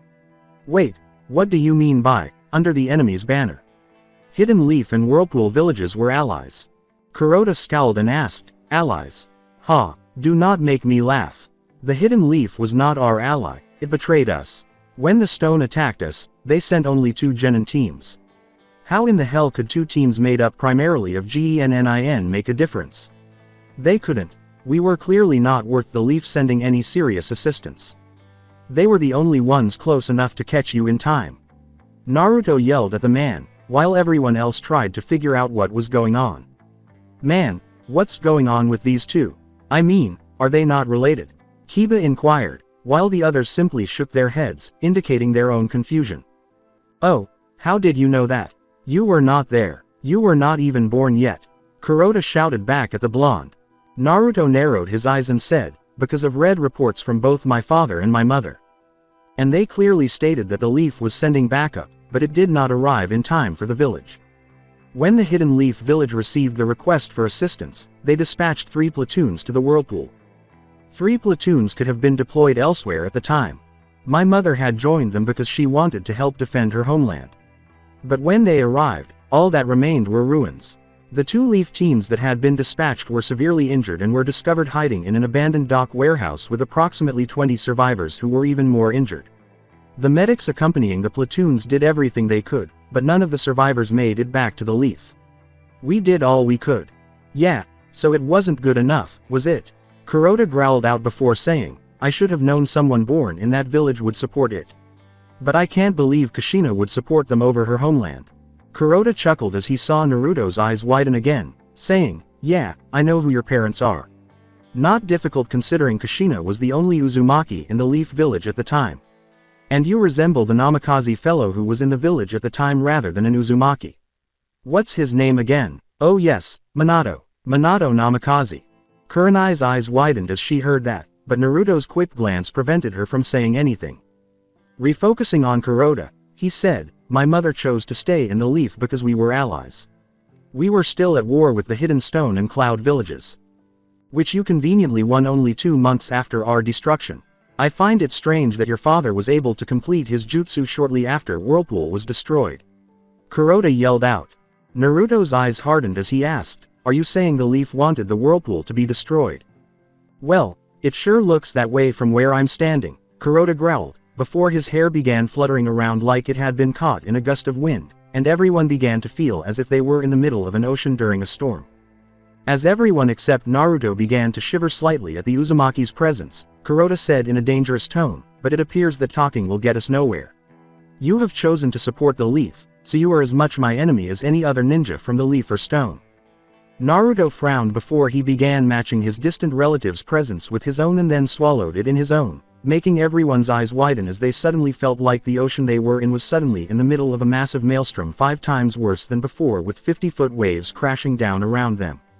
Naruto's hair began swaying all over the place like he was caught in a cyclone as the two Uzumakis began glaring at each other waiting for the other two. What is this sensation? Hinata inquired as she began to shiver uncontrollably. Kurenai opened her mouth to respond, but Haku beat her to it. Everyone has a hidden presence within themselves that defines them. There are those who can use that presence to intimidate their enemies more effectively than any type of killing intent. Zabuza-sama was one of those who managed to do it. It felt like you were being stalked by an unknown predator, but it was nowhere near this intense. Their presences appeared to be strong enough to physically manifest themselves to some extent. Before Haku could say anything else, Naruto vanished, leaving behind a multicolored shell of what the others assumed was chakra, before Kuroda's sword arm moved at impossible speeds to his side and clanged against the kunai Naruto was holding. Naruto's eyes widened briefly before he barely blocked Kuroda's free arm as he attempted to backhand the blonde. Naruto's eyes narrowed as he vanished and reappeared in front of the remaining leaf shinobi. Looking at his opponent's chakra shell, he said, that's why my mother could always keep up with my father when they sparred. She must have used the Uzumaki chakra to control and accelerate her body movements. Kuroda smiled and replied, that's right.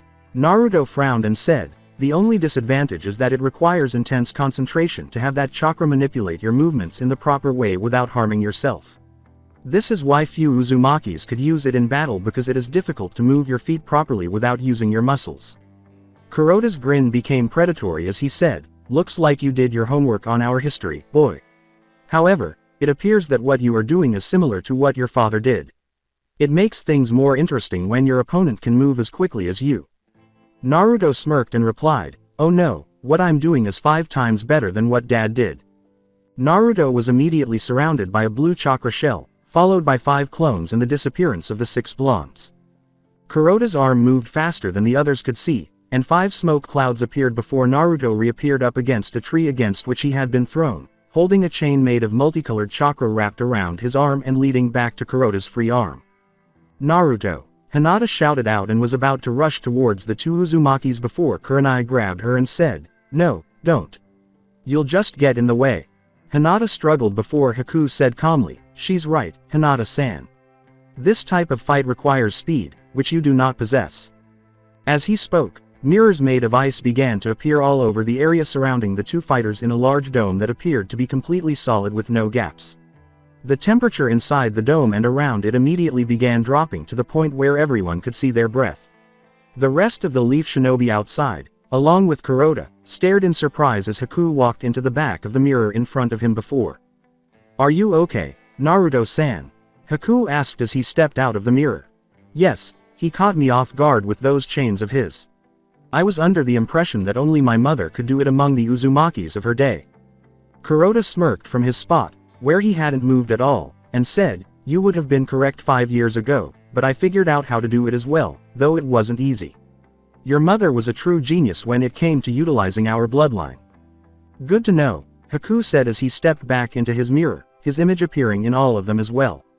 Kuroda raised an eyebrow and said, well, that's new. The images all raised their arms, revealing Senbon needle braces on their chests, and said, you seem to be able to handle multiple opponents quite well, but I wonder if you will be able to handle this as easily. As soon as Haku finished speaking, the dome was filled with Senbon needles aimed at the redhead. To both boys' surprise, Kuroda's chakra shell appeared to expand slightly as the redhead moved at speeds that turned his body into a blur, even to Naruto's eyes. Naruto and Haku's eyes widened when they saw Kuroda standing with a grin, holding a bunch of Senbon needles in his hands and the rest held in the air in groups by chakra strings connected to various points on his body. Well, that was interesting. If I were anyone else, I would have definitely been a pincushion. But it seems wasteful to use all of those needles only to be unable to use them again. Why don't I return them to you? Naruto's eyes widened as all of the needles pointed at him before launching themselves at him at speeds that would be difficult for him to avoid even if he had anywhere to move. Just as the first needles reached him, Haku's hand shot out of the nearest mirror and pulled him through it. As the two boys appeared on the opposite side of the mirror, they heard the needles impacting the inside of the dome. Naruto sighed as he extracted a needle from his arm that had managed to pierce him before Haku pulled him through the mirror and said, "Let us not do that again." Haku nodded when they heard, "Hidden Sword Art, Sword Blitz Jutsu." The dome shuddered as the Kenjutsu user began bombarding the inside with numerous blades of chakra. 10 seconds later, the blasts died down, and Haku frowned as he concentrated on repairing the damage the attack had done to the mirrors. Naruto also frowned, and Kuroda called out to them. "So you infused chakra into the mirrors to keep them alive and repair them. Very clever, but it must be a significant drain on your resources. I can simply wait until you're dry before finishing you off." Naruto looked over at Haku and asked, "How long can you keep that up?" Haku looked at the mirrors before returning to Naruto and saying, "With that many, about another 10 minutes. It matters less if he attacks them again. After that, I'll be pretty useless." Naruto nodded and cocked his head in thought. After a minute, his eyes lit up and he said, "You can manipulate those mirrors so that you can use the water in them for jutsu, correct?" "Yes, but if I remove any of the water, they will be weaker against his attacks and require more chakra to repair," Haku said, perplexed by his partner's reasoning. "What if we surrounded him with water and frozen him in it?" Haku shook his head. It could be done, but freezing him would take too long. By the time he was surrounded, he could simply blast the water away with his chakra before I could lower the temperature sufficiently to completely encase him. Naruto frowned before his eyes lit up again and said, "What if I added my wind-natured chakra to the mix?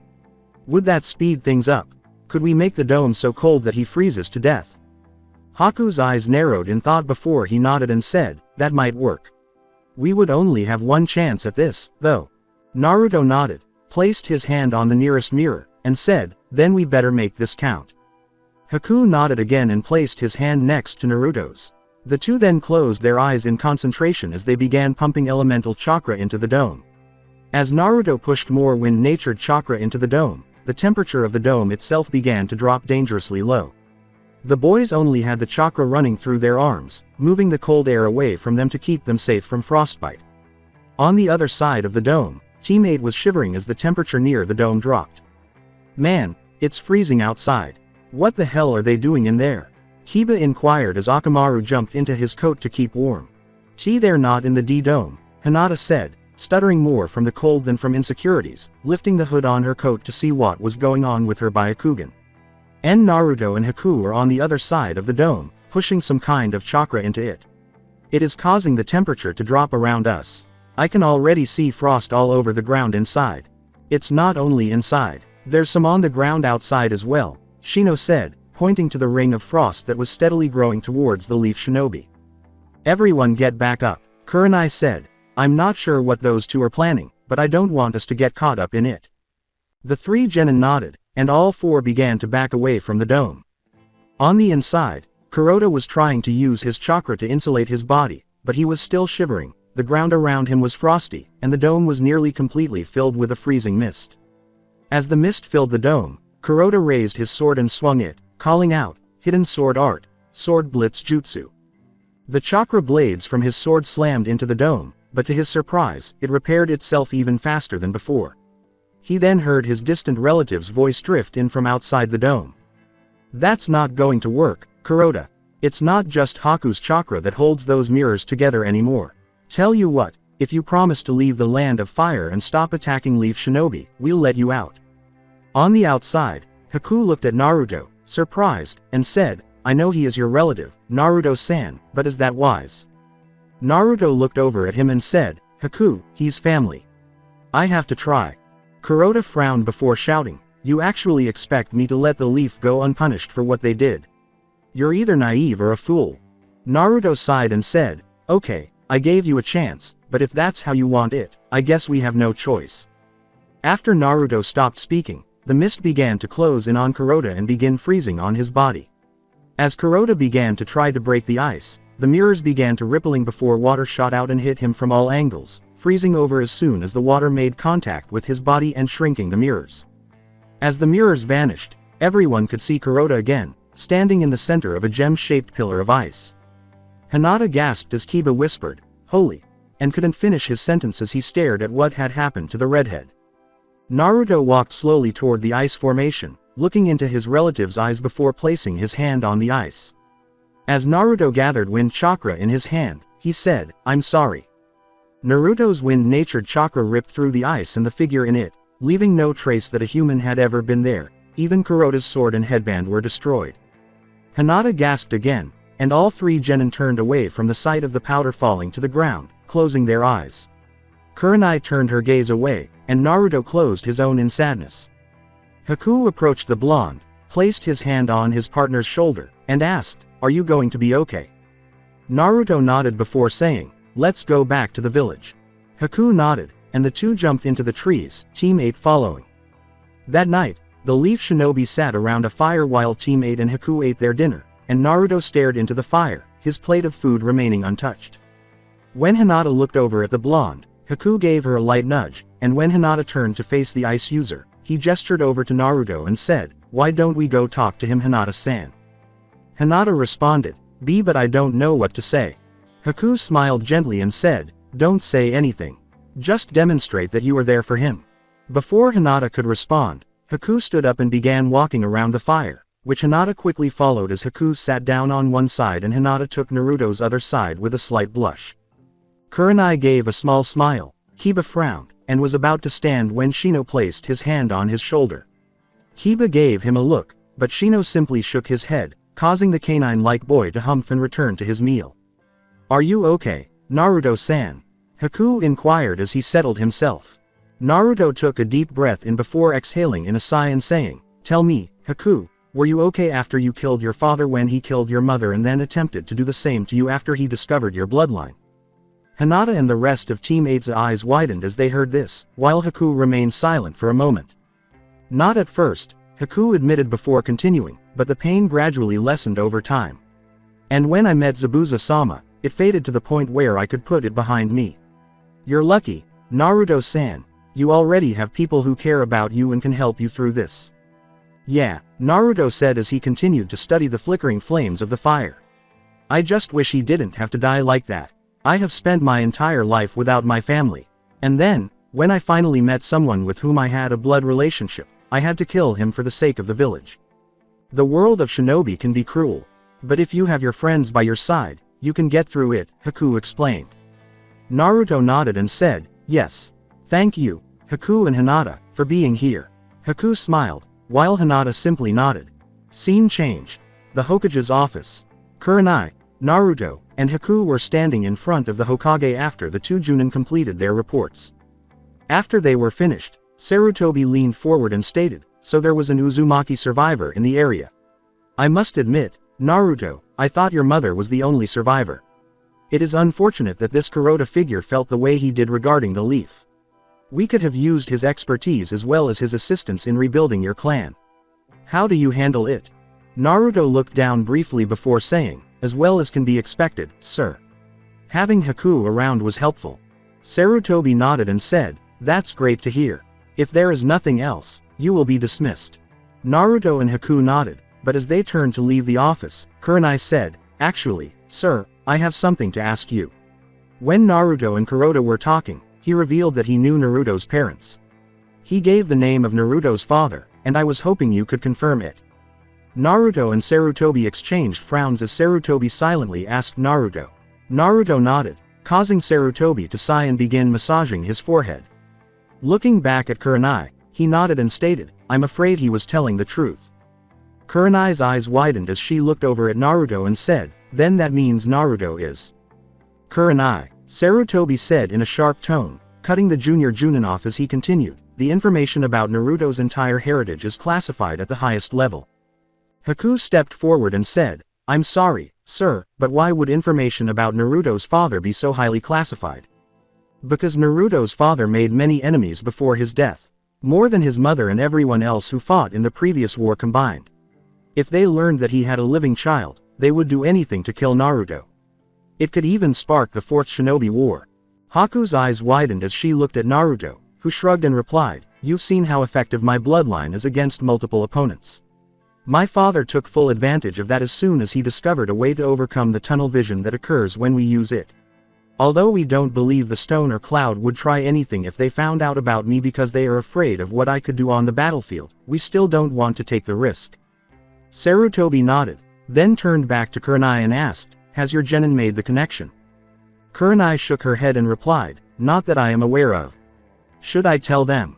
Sarutobi shook his head and said, "That is unnecessary. I'll inform their parents to make sure they don't discuss it openly." Fortunately, Hiashi was one of his teammates, so he and Sum knew they were related because their scents were so similar.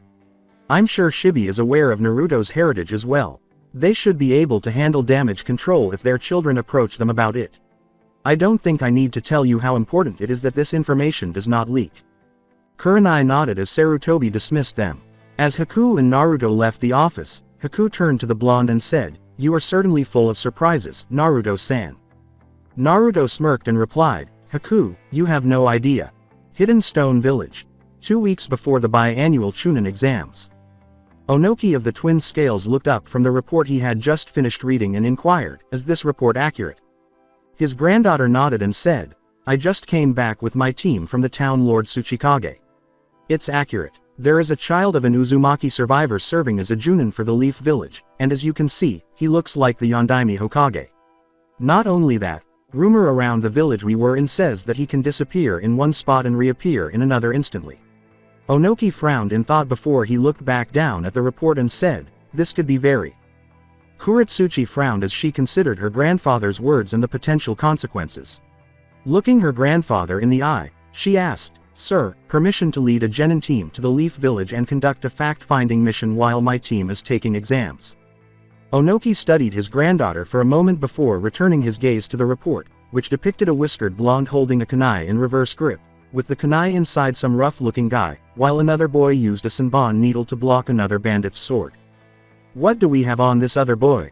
Onoki inquired, shifting the conversation. Kuretsuchi responded with a shrug, "Not much. We know that he is capable of using ice-style jutsu with an ease that suggests that he has a bloodline. We also know that he became Uzumaki's partner after he found him in the Land of Waves. I'm afraid that's it though." His face returned before he sighed and said, "This will require more than one team to be sent." He raised his eyebrows and said, "I'm sending 3 teams. You are to be in overall charge of all 3. Find out everything you possibly can about this Uzumaki kid. Secondary importance is his partner. I don't believe I have to tell you to take note of everything you can while you're in the village. I'll send you the team files tonight for you to choose which teams will be going." Kuretsuchi nodded, bowed, and walked out, closing the door behind her. Scene change. Hidden Leaf Village. Hokage's office, 1 week and 3 days before Chunin exams. "You needed to see us, sir." At the sound of Haku's voice, Sarutobi looked up from the scroll he was reading and gave a tired smile at the Chunin team that was suddenly in front of him and said, "Yes, Haku, I did. I'm afraid I have some bad news for you, but I also have some unexpected good news for you, Naruto. Please, you too, have a seat." The 2 boys took a seat as Sarutobi pulled a file towards him and opened it, saying, "4 days ago, one of Jiraiya's multiple village information gathering agency (MVIGA) contacts sent us a message that he had given some intelligence to Stone Nin that we should really know about." Haku looked at him and responded, "Excuse me, Lord Hokage, for interrupting, but what is a multiple village information gathering agency?" "Well, to put it simply, it's a loose group of people who gather information about all of the villages and sells that information to whoever pays for their services." Haku frowned and asked, "Why would a village allow something like that, let alone pay for it?" "Because these people usually have the best intelligence and they act as an equalizer. If one village has a piece of extremely important information that was sold to them by these people, you can always assume that the village it concerns will know about it sooner rather than later. The group prevents wars from breaking out by primarily informing their clients about coup attempts and alliances that are made. Now, as I was saying, one of the agents sold information to Stone The image showed Naruto with a kunai in reverse grip stabbed into the chest of a man who could pass for a bouncer, while Haku stood behind him, his back to the blonde, holding back a sword with one of his senbon needles. Naruto frowned and said, "This looks like it was taken during that mission we had last month to clear out that mafia group." Flashback. 1 month ago, border village between lands of fire and vegetables. Their mission was simple. A mafia gang had set up shop in the town, receiving international taxes from anyone who used the village to cross from one country to another. They were to go in, find the base, take all of the gang members out of commission, and leave their unconscious bodies in the hands of the joint police force for some much-needed one-on-one interrogation of other criminal groups in the area. There was just one minor hiccup in the plan. The day Naruto and Haku arrived in the village, the entire mafia gang decided to have some fun at the police station, and a massive fight was currently taking place, making walking around in that area of the village dangerous to a normal person. When they arrived at the police station, Naruto and Haku took 5 seconds to figure out what was going on and performed a quick IFF. After that, the fight devolved into true organized chaos as Naruto slipped into the slipstream and began knocking people out by applying burns to the most sensitive parts of their bodies or simply chopping the backs of their necks, while Haku made a bunch of ice senbon needles and began putting everyone in range in death-like states as he began wading his way towards the police officers. The fight was pretty much over the moment the two-leaf shinobi arrived. But, as Haku blocked an overhead slash from a sword-wielding thug with a senbon needle, Naruto noticed one of his victims regain consciousness and narrow his eyes at Haku before leaping to his feet with a switchblade flicking open. Naruto's eyes narrowed as he vanished and reappeared, a kunai already in the man's chest. "Should have stayed down," Naruto growled as the man gurgled and collapsed to the floor. Naruto took out his kunai and summoned one of the police officers. As the man rushed over to him and his victim, he exclaimed, "If you get him some first aid as soon as possible, he'll survive." The officer nodded and summoned one of the rapid response officers, who quickly went to work on the thug. Naruto turned around to see where Haku had been and saw his opponent on the ground, whimpering and holding one of his more fragile body parts while Haku stood over him. Naruto shook his head, thinking, "I keep forgetting how harsh Haku can be when he doesn't have to kill someone." Haku sensed Naruto's gaze and turned around to smile at him, causing the Junin to sweat because the smile was so sweet. End of flashback. Unfortunately, the agency took that picture and sold a copy of it, and information that was fortunately just rumor to Stone. The agent who gave us that picture says that they didn't tell them about who they thought your parents were because they knew that would definitely start a war. Still, it's not hard to guess that Stone will work it out, and we believe that at least someone has already. I've just received a message from the Tsuchikage. For the first time since the... Naruto frowned and asked, "Isn't there some treaty or something that prevents them from coming?" Sarutobi nodded his head and responded, "There was never actually anything legal preventing enemy villages from coming to one another's exams. It was just simply one of those things that villages don't do because of the relationship they have with each other. Stone is simply taking advantage of that fact in an effort to get information. Most likely so that they can either confirm or dismiss their theory on who Naruto's father is." The smile on Naruto's face widened. "In that case, me and Haku should probably take a long-term mission and stay out of the village until the exams are over.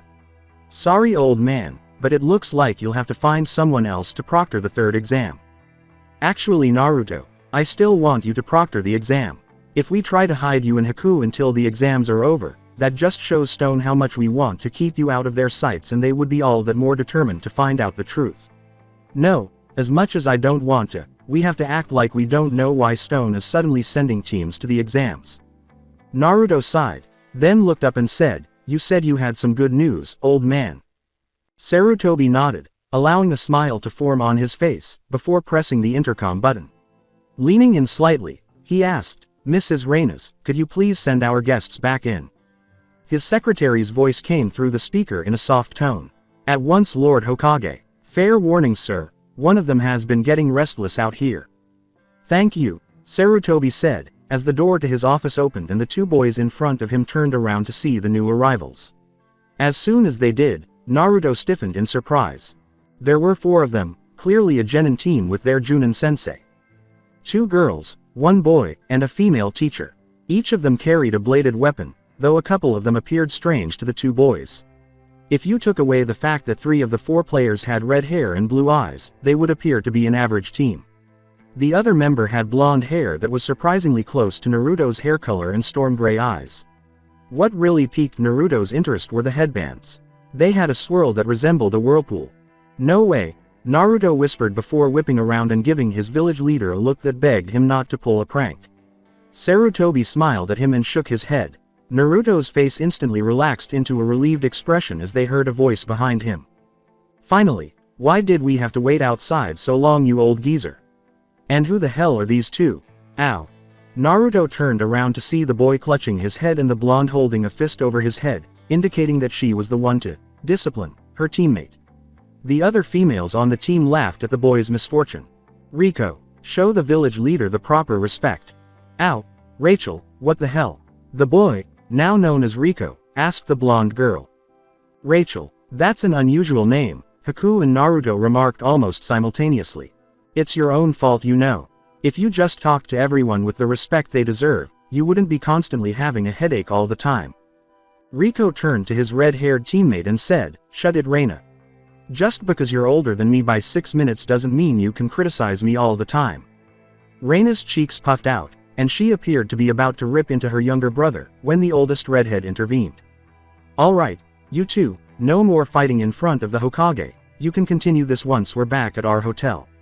Shigata muttered, "Yes, Tsunami-sensei," before turning back to the Hokage and saying, "My apologies, Lord Hokage. If I may ask, who are these young men?" Sarutobi chuckled and waved away the apology, saying, "Apology accepted, Tsunami. As for these two splendid shinobi of mine, allow me to introduce you to Naruto Uzumaki, clan heir of the Uzumaki clan for any who reside in this village, and his partner, Haku Momochi." All four Whirlpool ninjas' eyes widened as Rico pointed at Naruto and said, "No way this guy's our clan heir. I mean, look at him, he doesn't even have our red hair. How can he even be an Uzumaki?" Tsunami appeared to be about to scold her student again, but she was unable to do so because Naruto revealed the full extent of his intent. Naruto's hair began to fly all over the place, and his clothes flapped around like they were caught in Category 5 hurricane force winds. Everyone in the room shuddered as if they were in a storm, with waves over 75 feet tall surrounding them. And then Naruto took it a step further. Following his battle with Kuroda, Naruto realized he needed to learn how to control the various chakras within him. He began with the one given to him by his mother because working with demonic chakra without proper knowledge can be dangerous to one's health. Naruto's hair and clothes flapped around, revealing why he had spent so many hours working on the chakra with his clones. Naruto's special chakra erupted from his body, creating a bonfire of multicolored light before rising higher than the others and transforming into a fox with 9 tails. Everyone was shaking from Naruto's aura, with the exception of Sarutobi, who appeared unaffected. Then the fox roared at Rico, and the boy found himself on his knees, with no memory of falling. Then, as soon as it arrived, everything vanished, and Naruto's clothes stopped flapping and his hair returned to place. Everyone except Sarutobi finally took a much-needed breath. As they did so, Naruto noticed how the Whirlpool Nins reacted to his small display. Rachel seemed taken aback by the display of power, while Rico appeared terrified of him. Reina looked at him with awe, while Tsunami appeared to be proud of him. Naruto was perplexed by this until Tsunami said, in a light tone, "Well, it's been a while since I've seen someone able to manifest the Uzumaki presence so well. In fact, the last one was Master Umi. Rico, I hope that shows you that he is an Uzumaki, because I don't think anything else says it louder than that." Rico gave a slow nod and continued to look at Naruto with wide eyes. Tsunami next continued with the light tone of her voice. "Now then, Naruto, I'm sure you have some questions about where me and my team have been since from what little I've gathered with my brief talk with your leader Whirlpool Village is no longer around and there weren't many survivors. However, let me explain about just what happened first before I answer any questions." Naruto nodded, and Tsunami appeared to gather herself as she remembered events from decades ago. "We knew for a while that the Hidden Stone Village would someday make a direct attack against our village. Since we were not arrogant enough to assume that we could repel whatever army they sent our way without massive damage done to our village, we decided to evacuate a large number of our civilians with 50 teams to protect them. But instead of sending them to the Leaf Village where they could have been intercepted, we loaded them onto ships and headed east, where we knew that there was at least one other continent. After 2 months at sea, we reached the next continent. A team of shinobi was supposed to come after us once the war was over. We ended up spending the next several years there, mixing in with the populations there. Said populations are actually much more technologically advanced than us, although none of them knew how to use their chakra before we came.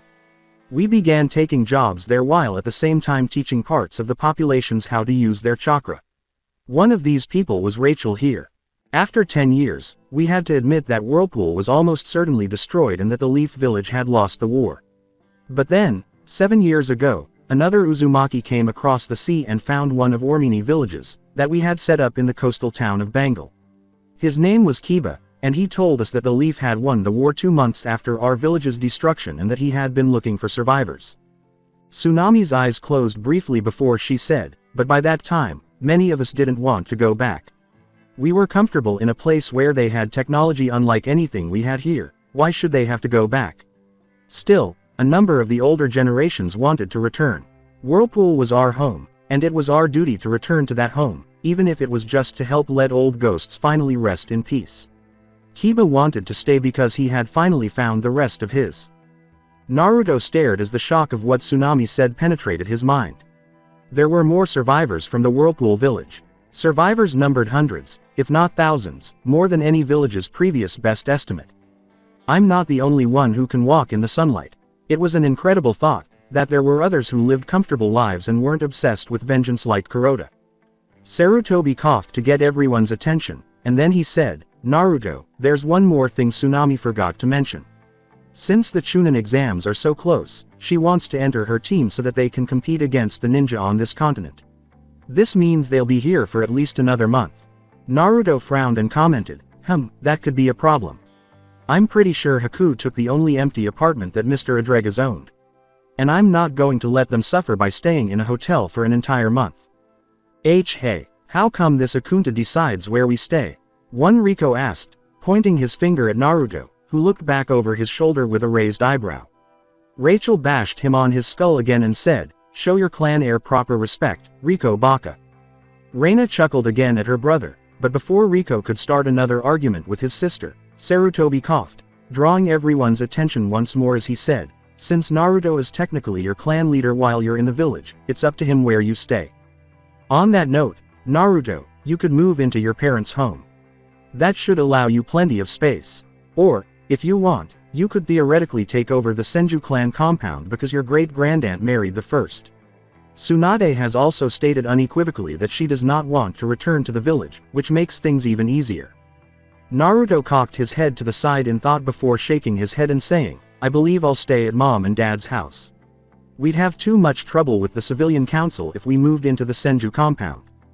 Sarutobi nodded and got up, gesturing for Naruto to follow him over to where the picture of his father was.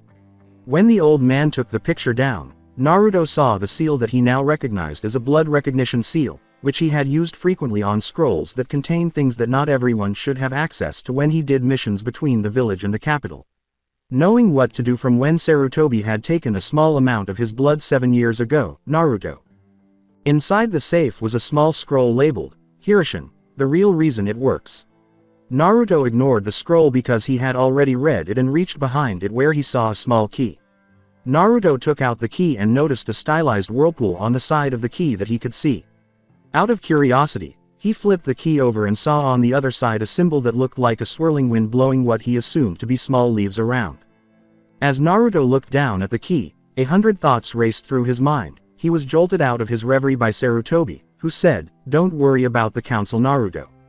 With a blood seal on the gate, they can't say the house doesn't belong to you. Now, why don't you go see your new house?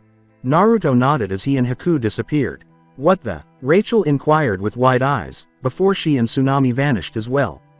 What the hell? Riko was able to say one more word than his teammate, with whom he had unconsciously spoken just before he and Reina disappeared. Scene change. Namikaze household. Naruto and Haku reappeared next to a 3-story house surrounded by a 7-foot iron wrought fence. The house was roughly 5 miles north by northeast of the cage tower and was surrounded by a thin, but thick ring of small trees that ensured privacy. Knowing that both of his parents were far ahead of others when it came to seals, Naruto was willing to bet that each and every one of those trees had some kind of seal that would alert the owner of the house if Naruto took a quick glance at the house, which appeared to be normal except for its size, before disappearing and reappearing with Tsunami and Rachel, then Riko and Reina. The rest of Rachel's quiet shout had been rudely cut off as she and the others tried to get over the sensation of their surroundings suddenly changing without any warning at all. As the four shook their heads, Haku said, "Don't worry, you'll get used to it eventually." Riko didn't seem to be listening as he looked around, put his hand up to the release sign, and yelled, "Release." When nothing happened but Riko's chakra flared, Naruto smirked and said, "Are you done yet?" Riko scowled at the blonde, who paid no attention to the fact as he walked up to the gate, which had the same two symbols as the key, the wind design on the left gate and the whirlpool design on the right. The middle of the gate had a lock with a slot for the key and another blood recognition seal surrounding it. Naruto rubbed his thumb and swiped the bleeding appendage across the seal, which glowed blue before disappearing. Naruto then inserted the key and turned it, unlocking the gate. Naruto walked in quickly and closed the gate behind the others after they had followed him. Naruto turned around and retook his position in front of the group, heading towards the house. Aside from the massive training area under the house with seals to change the environment into anything Naruto or the others wanted, the house was fairly normal. The second and third floors were full of bedrooms with 2 bathrooms on each floor, leading Naruto to believe that this was supposed to be for a growing clan or even any Uzumaki survivors, whereas the first floor had 2 bathrooms, a large dining room, a good-sized family room, and an impressive kitchen. Naruto made a few clones who had the unenviable task of dragging the biohazard out to the backyard and roasting it with a combination of wind and fire jutsu. However, they'd have to get a new refrigerator because all of the food inside had rotted, leaving a large blob of what appeared to be toxic sludge that smelled like something had been locked in the fridge and left to die for a good decade. After that, Naruto and Haku went to their apartments to inform Mr. Rodriguez that they had to move out due to Naruto's new circumstances, and then went to buy a new refrigerator. Meanwhile, the Whirlpool team began to unpack their belongings in their new rooms. Scene change. 1 week until exams. Naruto's training ground 1225. Naruto and Haku were back to back in the forest of the Hokage monument, with Haku holding one of his Senbon needles and Naruto holding a kunai in their respective left hands. All of a sudden, a small figure rushed Naruto with a training bow staff spinning in their hands. When the figure reached him, Naruto deflected the staff with the flat of his kunai blade and then shoved his other hand out, sending him massively under. Naruto shook his head at the first figure and said, "Come on Konohamaru, if you're going to make Chunin 6 months after you graduate, you're going to have to be able to come up with better strategies than just rushing your opponent when kunai and shirikyu too, undone. Do not be reckless, use your strengths to your advantage, and your opponent's weaknesses to their detriment." "But, boss, what if they don't have a weakness that you can exploit?" Konohamaru inquired. Naruto smirked and said, "I hope you never have to fight that person, Konohamaru. However, if you are ever forced to fight someone like that on a mission, retreat if possible. If not, the world could always use a little more value for its money. A well-placed short fuse explosion tag can kill almost anyone if you play your cards correctly. Even if you don't kill them, the explosion will undoubtedly make life difficult for that individual. Just don't try it on an S-rank ninja or a Kage because they always seem to find a way to avoid them, even if the fuse is only 1 second long." The two nodded, and all three heard a oof. Looking over his shoulder at Haku, Moegi was holding her stomach from where Haku had lightly punched her. Her training ninjutsu was on the ground next to her. "You should have listened to Naruto more, Moegi. I understand that a sword is more direct than a staff or tonfa, but that doesn't mean you should rush a person with one. Try to find a flow in your movements and attack without doing everything in one swing." "Yes, Haku-sensei," Moegi said as she grabbed her sword and quickly got back up. The 3 kids looked ready for round 2, but Naruto held up his free hand signaling a stop before he and Haku turned to a tree and Haku said, "How long do you plan on hiding, Sand Nin?" Naruto had a cocked head as he studied the fellow nin that he had sensed but didn't feel deserved a. In Naruto's book, the earlier those eyes appeared, the more unhinged the person tended to be. The boy had the eyes of a killer, and not just the eyes of someone who did it because they had to, but the eyes of someone who killed so frequently that he no longer gave the act more than a second's recognition. None of that showed on Naruto's face as he cocked his head to the side and said, "Judging by your age, I'd say either you're here with your team for a mission and are just looking around, or you're going to be in the Chunin exams a week from today. In any case, This does not explain why you appear to be so interested in me and my partner providing additional training to the next generation. Why are you here, Sand Nin? The redhead looked into Naruto's eyes for a moment before saying, "You're just like me." Naruto snorted and replied, "I highly doubt that. Unlike you, my troubled little friend, I don't have killer eyes unless I intend to kill my opponent, which is usually only when I'm taking down bandits threatening nearby towns. You, on the other hand, scream, killer. I can smell the blood in your gourd. So, what does pray tell us that makes you and me the same?" The other boy just stared at Naruto for a moment, not blinking. Then, a truly ungodly amount of killer intent fell upon the clearing, causing Konohamaru and his friends to instantly drop on their knees and throw up, while Haku began to shake a little at the intent. Naruto was quite sure that his partner wasn't on his knees because he had experience dealing with other intents from his time with. In the meantime, Naruto maintained his eye contact with the kid, unfazed by the intent. He somehow knew that this was a demon's killer intent and now knew exactly what the kid was talking about. Naruto let the intent wash over him for 10 seconds before he let loose with his Uzumaki chakra covering the entire field and negating the ki by sending a modified sense through the chakra using a small amount of his own presence. Meanwhile, the redhead continued to stare for a few moments before saying, "You will prove my existence. Until then, I can wait." He vanished in a sandstorm. As the 3 academy students stumbled to their knees, Haku exclaimed, "That boy, he has completely killed his heart, hasn't he?" Naruto nodded and said, "Not a pleasant sight, was he?" Turning to Konohamaru and his friends, he said, "Training is over for today, guys. I need to inform the old man that we have a foreign Jinchuriki in the village. Pick up your tools and spend the rest of the day off." The 3 nodded, knowing how serious this was because Naruto had informed them of his Jinchuriki status and everything it implied when he taught them about all of the different kinds of seals that were out there. Naruto and Haku then vanished, leaving the 3 to their own devices after cleaning up the ritual circle they had made with how many kunai and shuriken the 3 had thrown. Scene change. 1 hour later. An hour later, Naruto, Haku, the head of the I&T department, and his second-in-command stood in front of their village leader, massaging his temples. Sarutobi had been rubbing his forehead for a good half-hour as he processed everything Naruto had told him and what it could mean for the village. Naruto knew that had taken the first 10 minutes, and the last 20 had been about what to do with that information. On his right, Ibiki and Anko. Finally, Sarutobi sighed and said, "I hate to say it, but we can't just deny Sand Nin entry because he's revealed himself to be a Jinchuriki. That would cause a bigger stink than one of my former students' abandoned labs. But I don't like having a foreign Jinchuriki in the exams, especially since Orochimaru is said to be the leader of the new village hidden in the Sound. Even if it is the Jinchuriki of an ally, the timing is simply too good. Ibiki and Anko, I want you to keep a close eye on him. Naruto, from what you've told me, is quite unstable. Jiraiya will be here for the final exams, but I want you to go to Atofukage, where he should be right now. When you find him, tell him I want him to teach you the 5-pronged seal and come back as soon as possible. Do you understand?" Naruto nodded, and the old leader dismissed everyone. Naruto gave a quick salute before disappearing with Haku.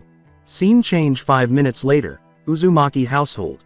Naruto was standing in front of his house, each of his Junin vest pockets filled with sealing scrolls containing everything he would need on a mission. In front of him, Haku and the Whirlpool team listened to him as he laid down some basic rules for his absence. "All right, while I'm gone, if you're in the house, listen to Haku without question. The tsunami includes you. No offense, but I trust Haku more than you right now when it comes to keeping parties out of the house." Tsunami gave a short nod and continued, "Next rule, you are not permitted to let anyone into the house for any reason. Meet them outside if you have to. But no one, not even the Hokage, enters our yard. Finally, if I discover that someone has duplicated one of the key copies I gave you, heaven help whoever allowed it to happen because I will make your life hell. Understood?" "Yes, yeah, we get it. No wild parties, and don't talk to strangers. We get it already," Riko said, then muttered under his breath about how unfair it was to have to do what Akunta said. This, of course, prompted Rachel to hit him on the head, causing the other 2 team members to sigh. Reina then stepped forward and hugged Naruto, saying, "Please stay safe, Naruto-sama." Reina quickly stepped back with a blush on her face. Naruto decided to ignore the blush because Reina had been in some sort of odd stupor whenever she talked to him since he had let loose with his presence a few days ago. Thankfully, it wasn't as bad as some of the fangirls he had seen, so he just hoped it would pass. Naruto nodded once more to everyone before giving a quick two-finger salute and saying, "Try not to burn down the house while I'm gone." He then vanished, leaving only two shallow footprints in the pathway where he had been standing. Scene change. Atofika Guy, 30 minutes later.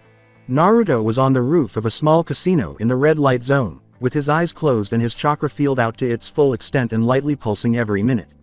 He had been there for about 15 minutes and now had a very good idea of what the entire town looked like. He continued pulsing even as he saw a certain figure turn down a nearby street and head towards the alley that was between the alley and the brothel next to it. 10 seconds later, Naruto let his chakra field drop down to just the building they were over and a small dome around the top of the buildings in the block they were currently in, keeping his eyes closed in the concentration required to maintain a slightly misshaped chakra field. The old man said he wants you to teach me the five-pronged seal.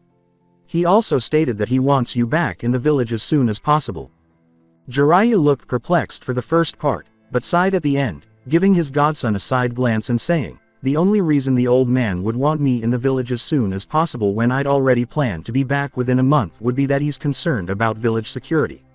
But the only reason you'd need that seal was to prevent a Jinchuriki from accessing their demon's chakra." His eyes narrowed as he asked, "Which village?" "Sand." Jiraiya sighed again. "Oh, this is going to be a real pain in the ass, I can tell." "Okay, kid, let's go. I can't show you that seal anywhere, you know."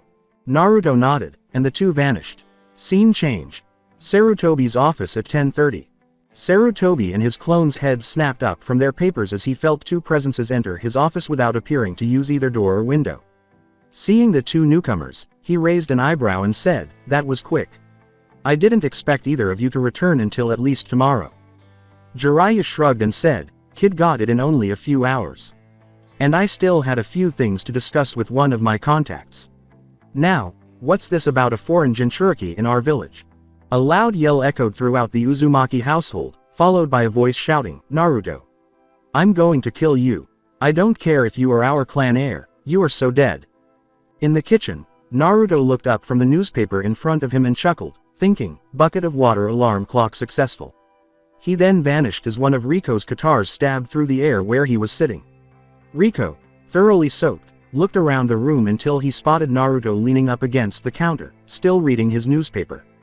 Riko growled, "What's the big deal dropping a bucket of water on my bed?" Naruto responded with a shrug. "I figured you would want a wake-up call so that way you would have plenty of time to get ready for the exam." Riko scowled and said, "So you decided to dump 5 gallons of water on me? Listen you Tem, when I get my hands on you, you'll be in the hospital for a month." He activated his katar's splitting function, resulting in 3 blades in each hand instead of 1. But before his clansmen could attempt to murder him, Naruto noticed Rachel enter the room at a brisk pace and promptly bopped Riko on the head while growling out, "Riko! Don't talk to Naruto like that. And keep your voice down, you probably woke up the entire village with your yelling." "Ow, Rachel, don't hit me like that. Besides, he deserves what's coming to him for dumping water on me like that." Riko yelled, receiving another blow to the head. "Actually, it was probably a good idea. Otherwise, you might have slept in until lunchtime," Reina said as she entered the kitchen and opened the fridge looking for the milk. Riko scowled at his sister, but before he could respond, Tsunami walked in and said, "Just drop it, Riko. There is no point trying to start a pointless argument this early in the morning."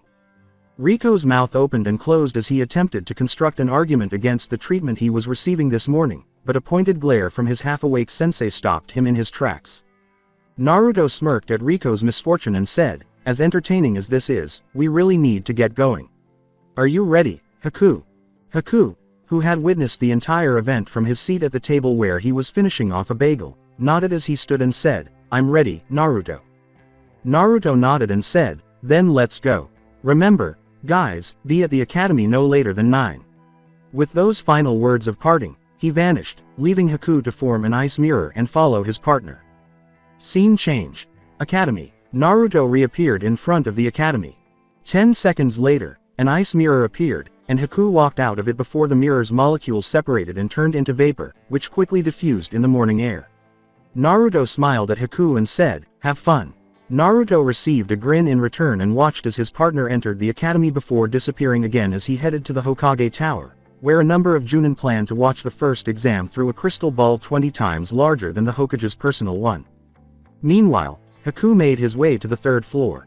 While on the second, he noticed Katetsu and Izumo use genjutsu to cover one of the class signs before transforming into younger versions of themselves. When Haku reached the third floor, he entered room 301 and joined the group of Junin waiting for Ibiki. Haku joined in the small talk for a few minutes before Ibiki entered the connected classroom and said, "Alright people, let's go over what is and isn't acceptable for the maggots to do."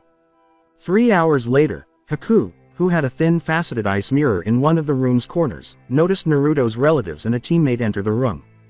The 3 Whirlpool Nins took a quick but thorough inventory of their surroundings, indicating that they were aware that this was a competition in which they were the minority and would most likely be the first to be targeted as such. Following their quick scan, the 3 walked along the wall until they reached the corner on the opposite side of the wall where the mirror was attached. Haku noticed that the 3 stone teams seemed to be paying them the most attention and made a mental note to be ready to intervene if things got out of control. 5 minutes later, the Leafs, 3 rookie teams filed in one after the other, with no more than 20 seconds between them. Haku smirked at Sasuke's misfortune of having his 2 biggest fan girls play tug of war with him. But then a white-haired Leaf genin approached them and showed them a deck of cards, making Haku's eyes narrow. No ninja worth his genin rank would reveal information to potential enemies.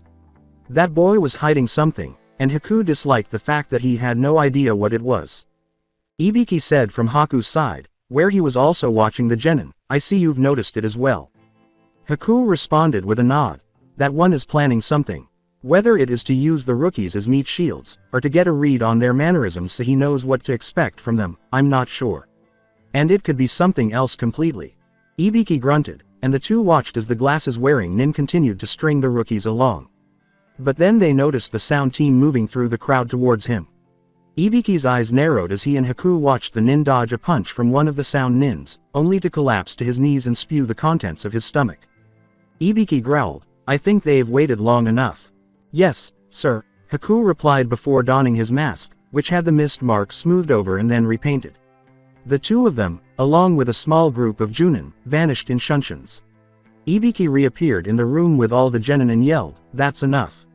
There is to be no fighting unless we say so. Anyone who does so without our permission will be thrown out of the exams. Am I clear?" The man received nods from all of the genin, most of whom appeared terrified of the human bear staring at them.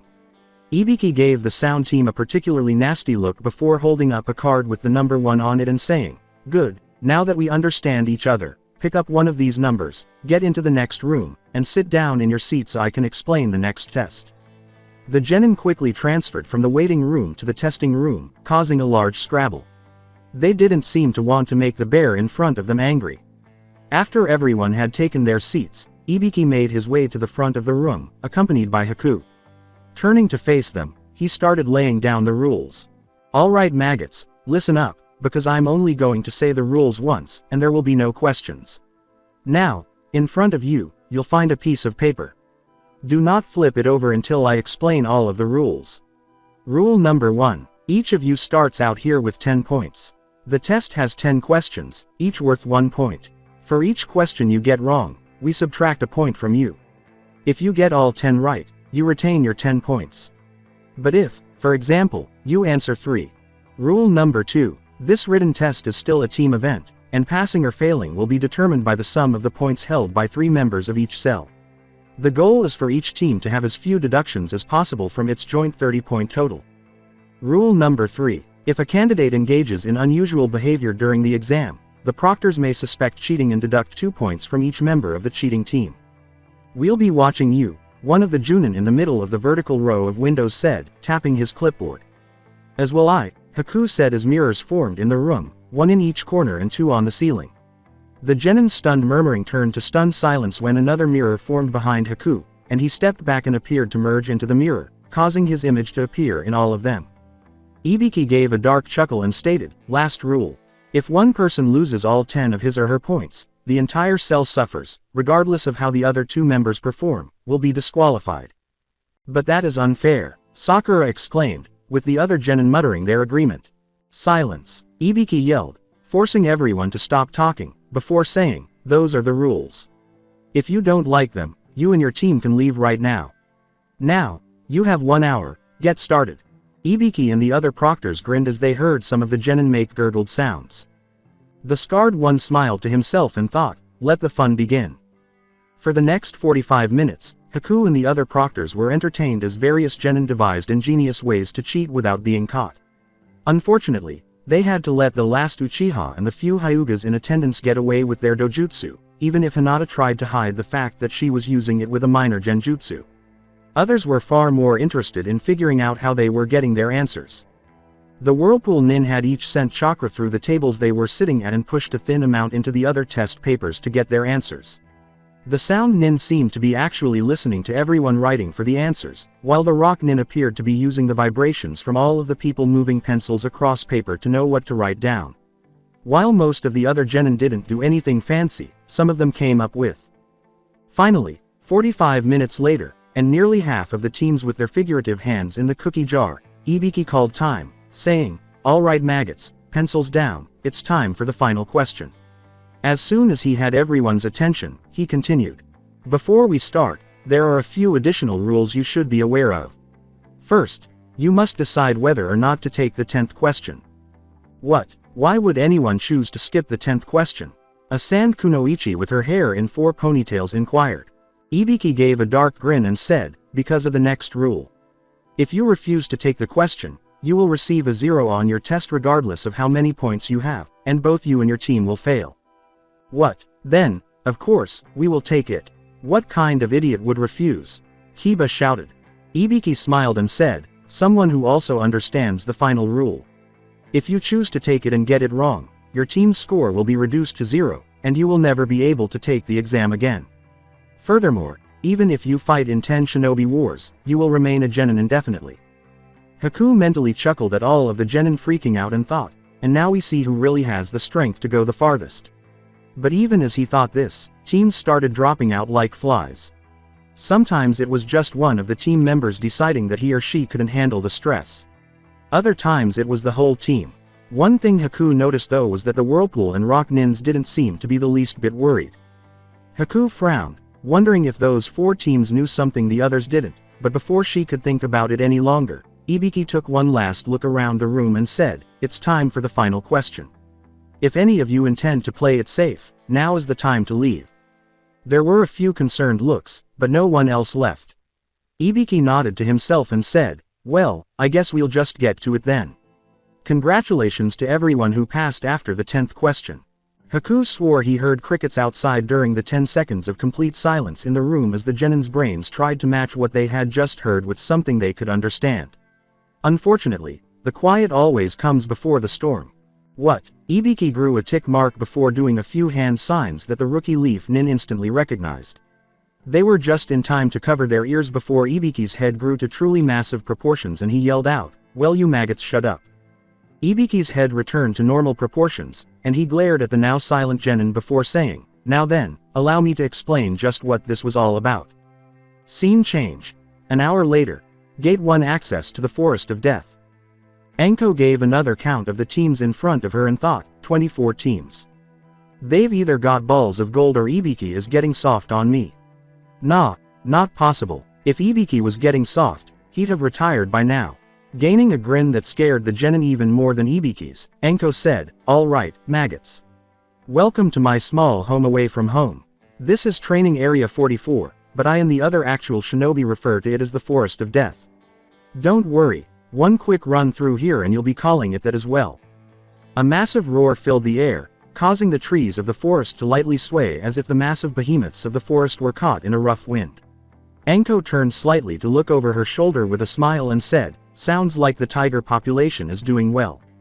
All of the genin stared at her, wondering if she was serious and, more terrifyingly, how big a tiger had to be to roar that loud. Enko snapped them out of it by saying, okay, here's how this exam is going to work. This will be a no-holds-barred capture the flag battle lasting 5 days or 120 hours. You're Flags, are these 2 scrolls, Anko explained, reaching into her pocket and pulling out 2 scrolls. Each team will be given either a heaven or an earth scroll. Your goal is to collect the other scroll and get to the tower in the center of the forest before 5 days are up. Each team will receive 1 scroll for 3 of these waivers.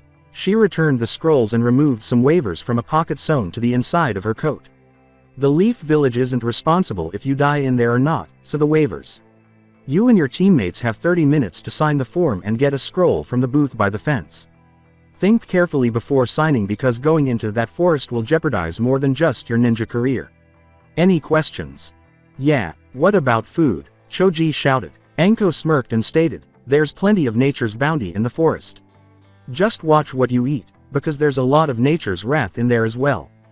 Choji slumped over as Anko said, now that there are no more questions, start signing.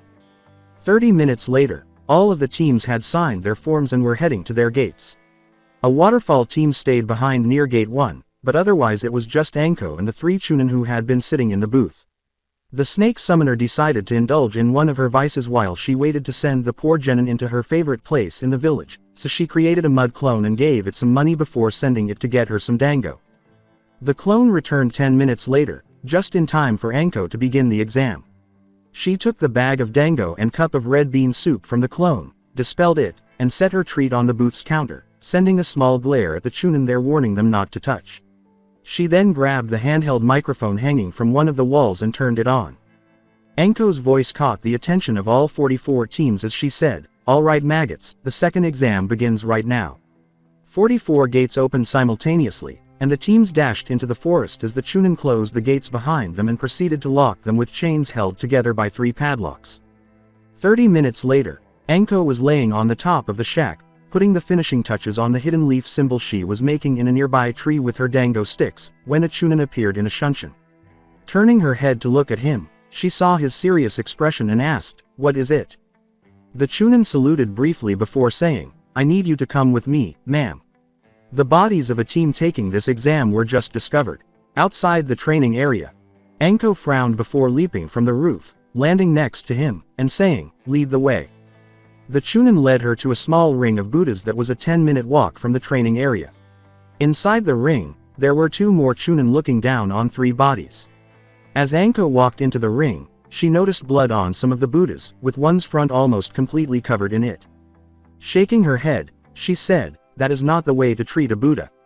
I said the same thing, one of the chunin said, motioning to the 3 bodies and saying, we called you as soon as we found out they were supposed to take the exams. Also, something is wrong with their faces. It's as if they never existed. Anko's eyes narrowed as she gently moved one of the bodies to see what the man was talking about. When she saw the face, or rather the lack of one, her eyes widened before narrowing again. She turned to one of the chunin and said, you have their IDs, right? The chunin nodded and handed her the 3 ninja passports containing all of their information. Flipping it open, Anko let out a curse before slamming it shut and saying, shit, they're already in the forest. You go get the Hokage and tell him his old student is in the forest. Let him know that I've gone ahead. You go find Uzumaki and inform him that I need him to go to the forest and search every inch of it for someone with the same chakra as my cursed seal. And I want you to go to the NCIS team and have them check this crime scene for anything we missed. NCIS, Ninja Criminal Investigation Squad, is Arislackermika's idea. Each chunin saluted before rushing off to carry out their orders. When she was alone, Anko frowned at the bodies and thought, what are you planning, you bastard? Shaking her head, she turned back to the forest and rushed towards a confrontation with a demon from her past. Scene change. Uzumaki compound. Naruto was currently taking advantage of the peace and quiet that was so rare in his household nowadays by checking all of the seals that resided in the perimeter of his house. As he checked one particularly nasty seal in a tree at 7 o'clock in relation to the front door, he said, what is it? The nearby chunin, who had wisely avoided the ring of trees, gave a quick salute and said, there were intruders in the second exam. Anko asked you to search the forest for someone with the same chakra as the one in her cursed seal. Naruto's head snapped around so quickly that the chunin could hear it crack slightly. He looked at the chunin with dead serious eyes and said, is that really what she said? Word for word. The chunin nodded, barely moving his head down an inch before Naruto vanished. Scene change. Forest of Death. Anko stared at her old traitor of a master as she stood in a tree across from him, attempting to stall the sick man. So, what are you doing here? Surely something as simple as taking a Chunin exam is beneath you, she said. True, but the participants are what interests me, not the exam. One in particular is quite interesting. Young Sasuke will allow me to go far with my plans, Orochimaru stated. Anko frowned, but before she could respond, Orochimaru's eyes widened and a kunai appeared in his chest, with a blonde Jinchuriki holding the kunai's handle in a reverse grip. Orochimaru stared in shock for a few more seconds before grinning and melting into a big clump of mud. Naruto vanished and reappeared next to Anko, frowning and saying, "Damn, I thought for sure I had gotten the real one." What speed? Naruto frowned at Orochimaru as he put his kunai away, and his hands became coated in chakra as he formed half-ram signs and held his arms loosely by his sides. Oh, Orochimaru said, raising an amused brow. Do you really think you have a chance against a Sannin without the element of surprise? Naruto cocked his brow before disappearing, and Orochimaru and Anko exchanged puzzled looks as they felt so much chakra surround them that it was barely visible. There are 4 levels of burn. First, second, third, and fourth. Let's go with the 4th degree. Orochimaru and Anko looked around at the sound of Naruto's voice that seemed to come from all around before a massive 4th degree burn as wide as Naruto's hand suddenly appeared across the white snake's chest. Before Orochimaru could register the pain, another burn just as wide crossed the first burn, making a large X, and both of his arms were left with thin burns going down their sides.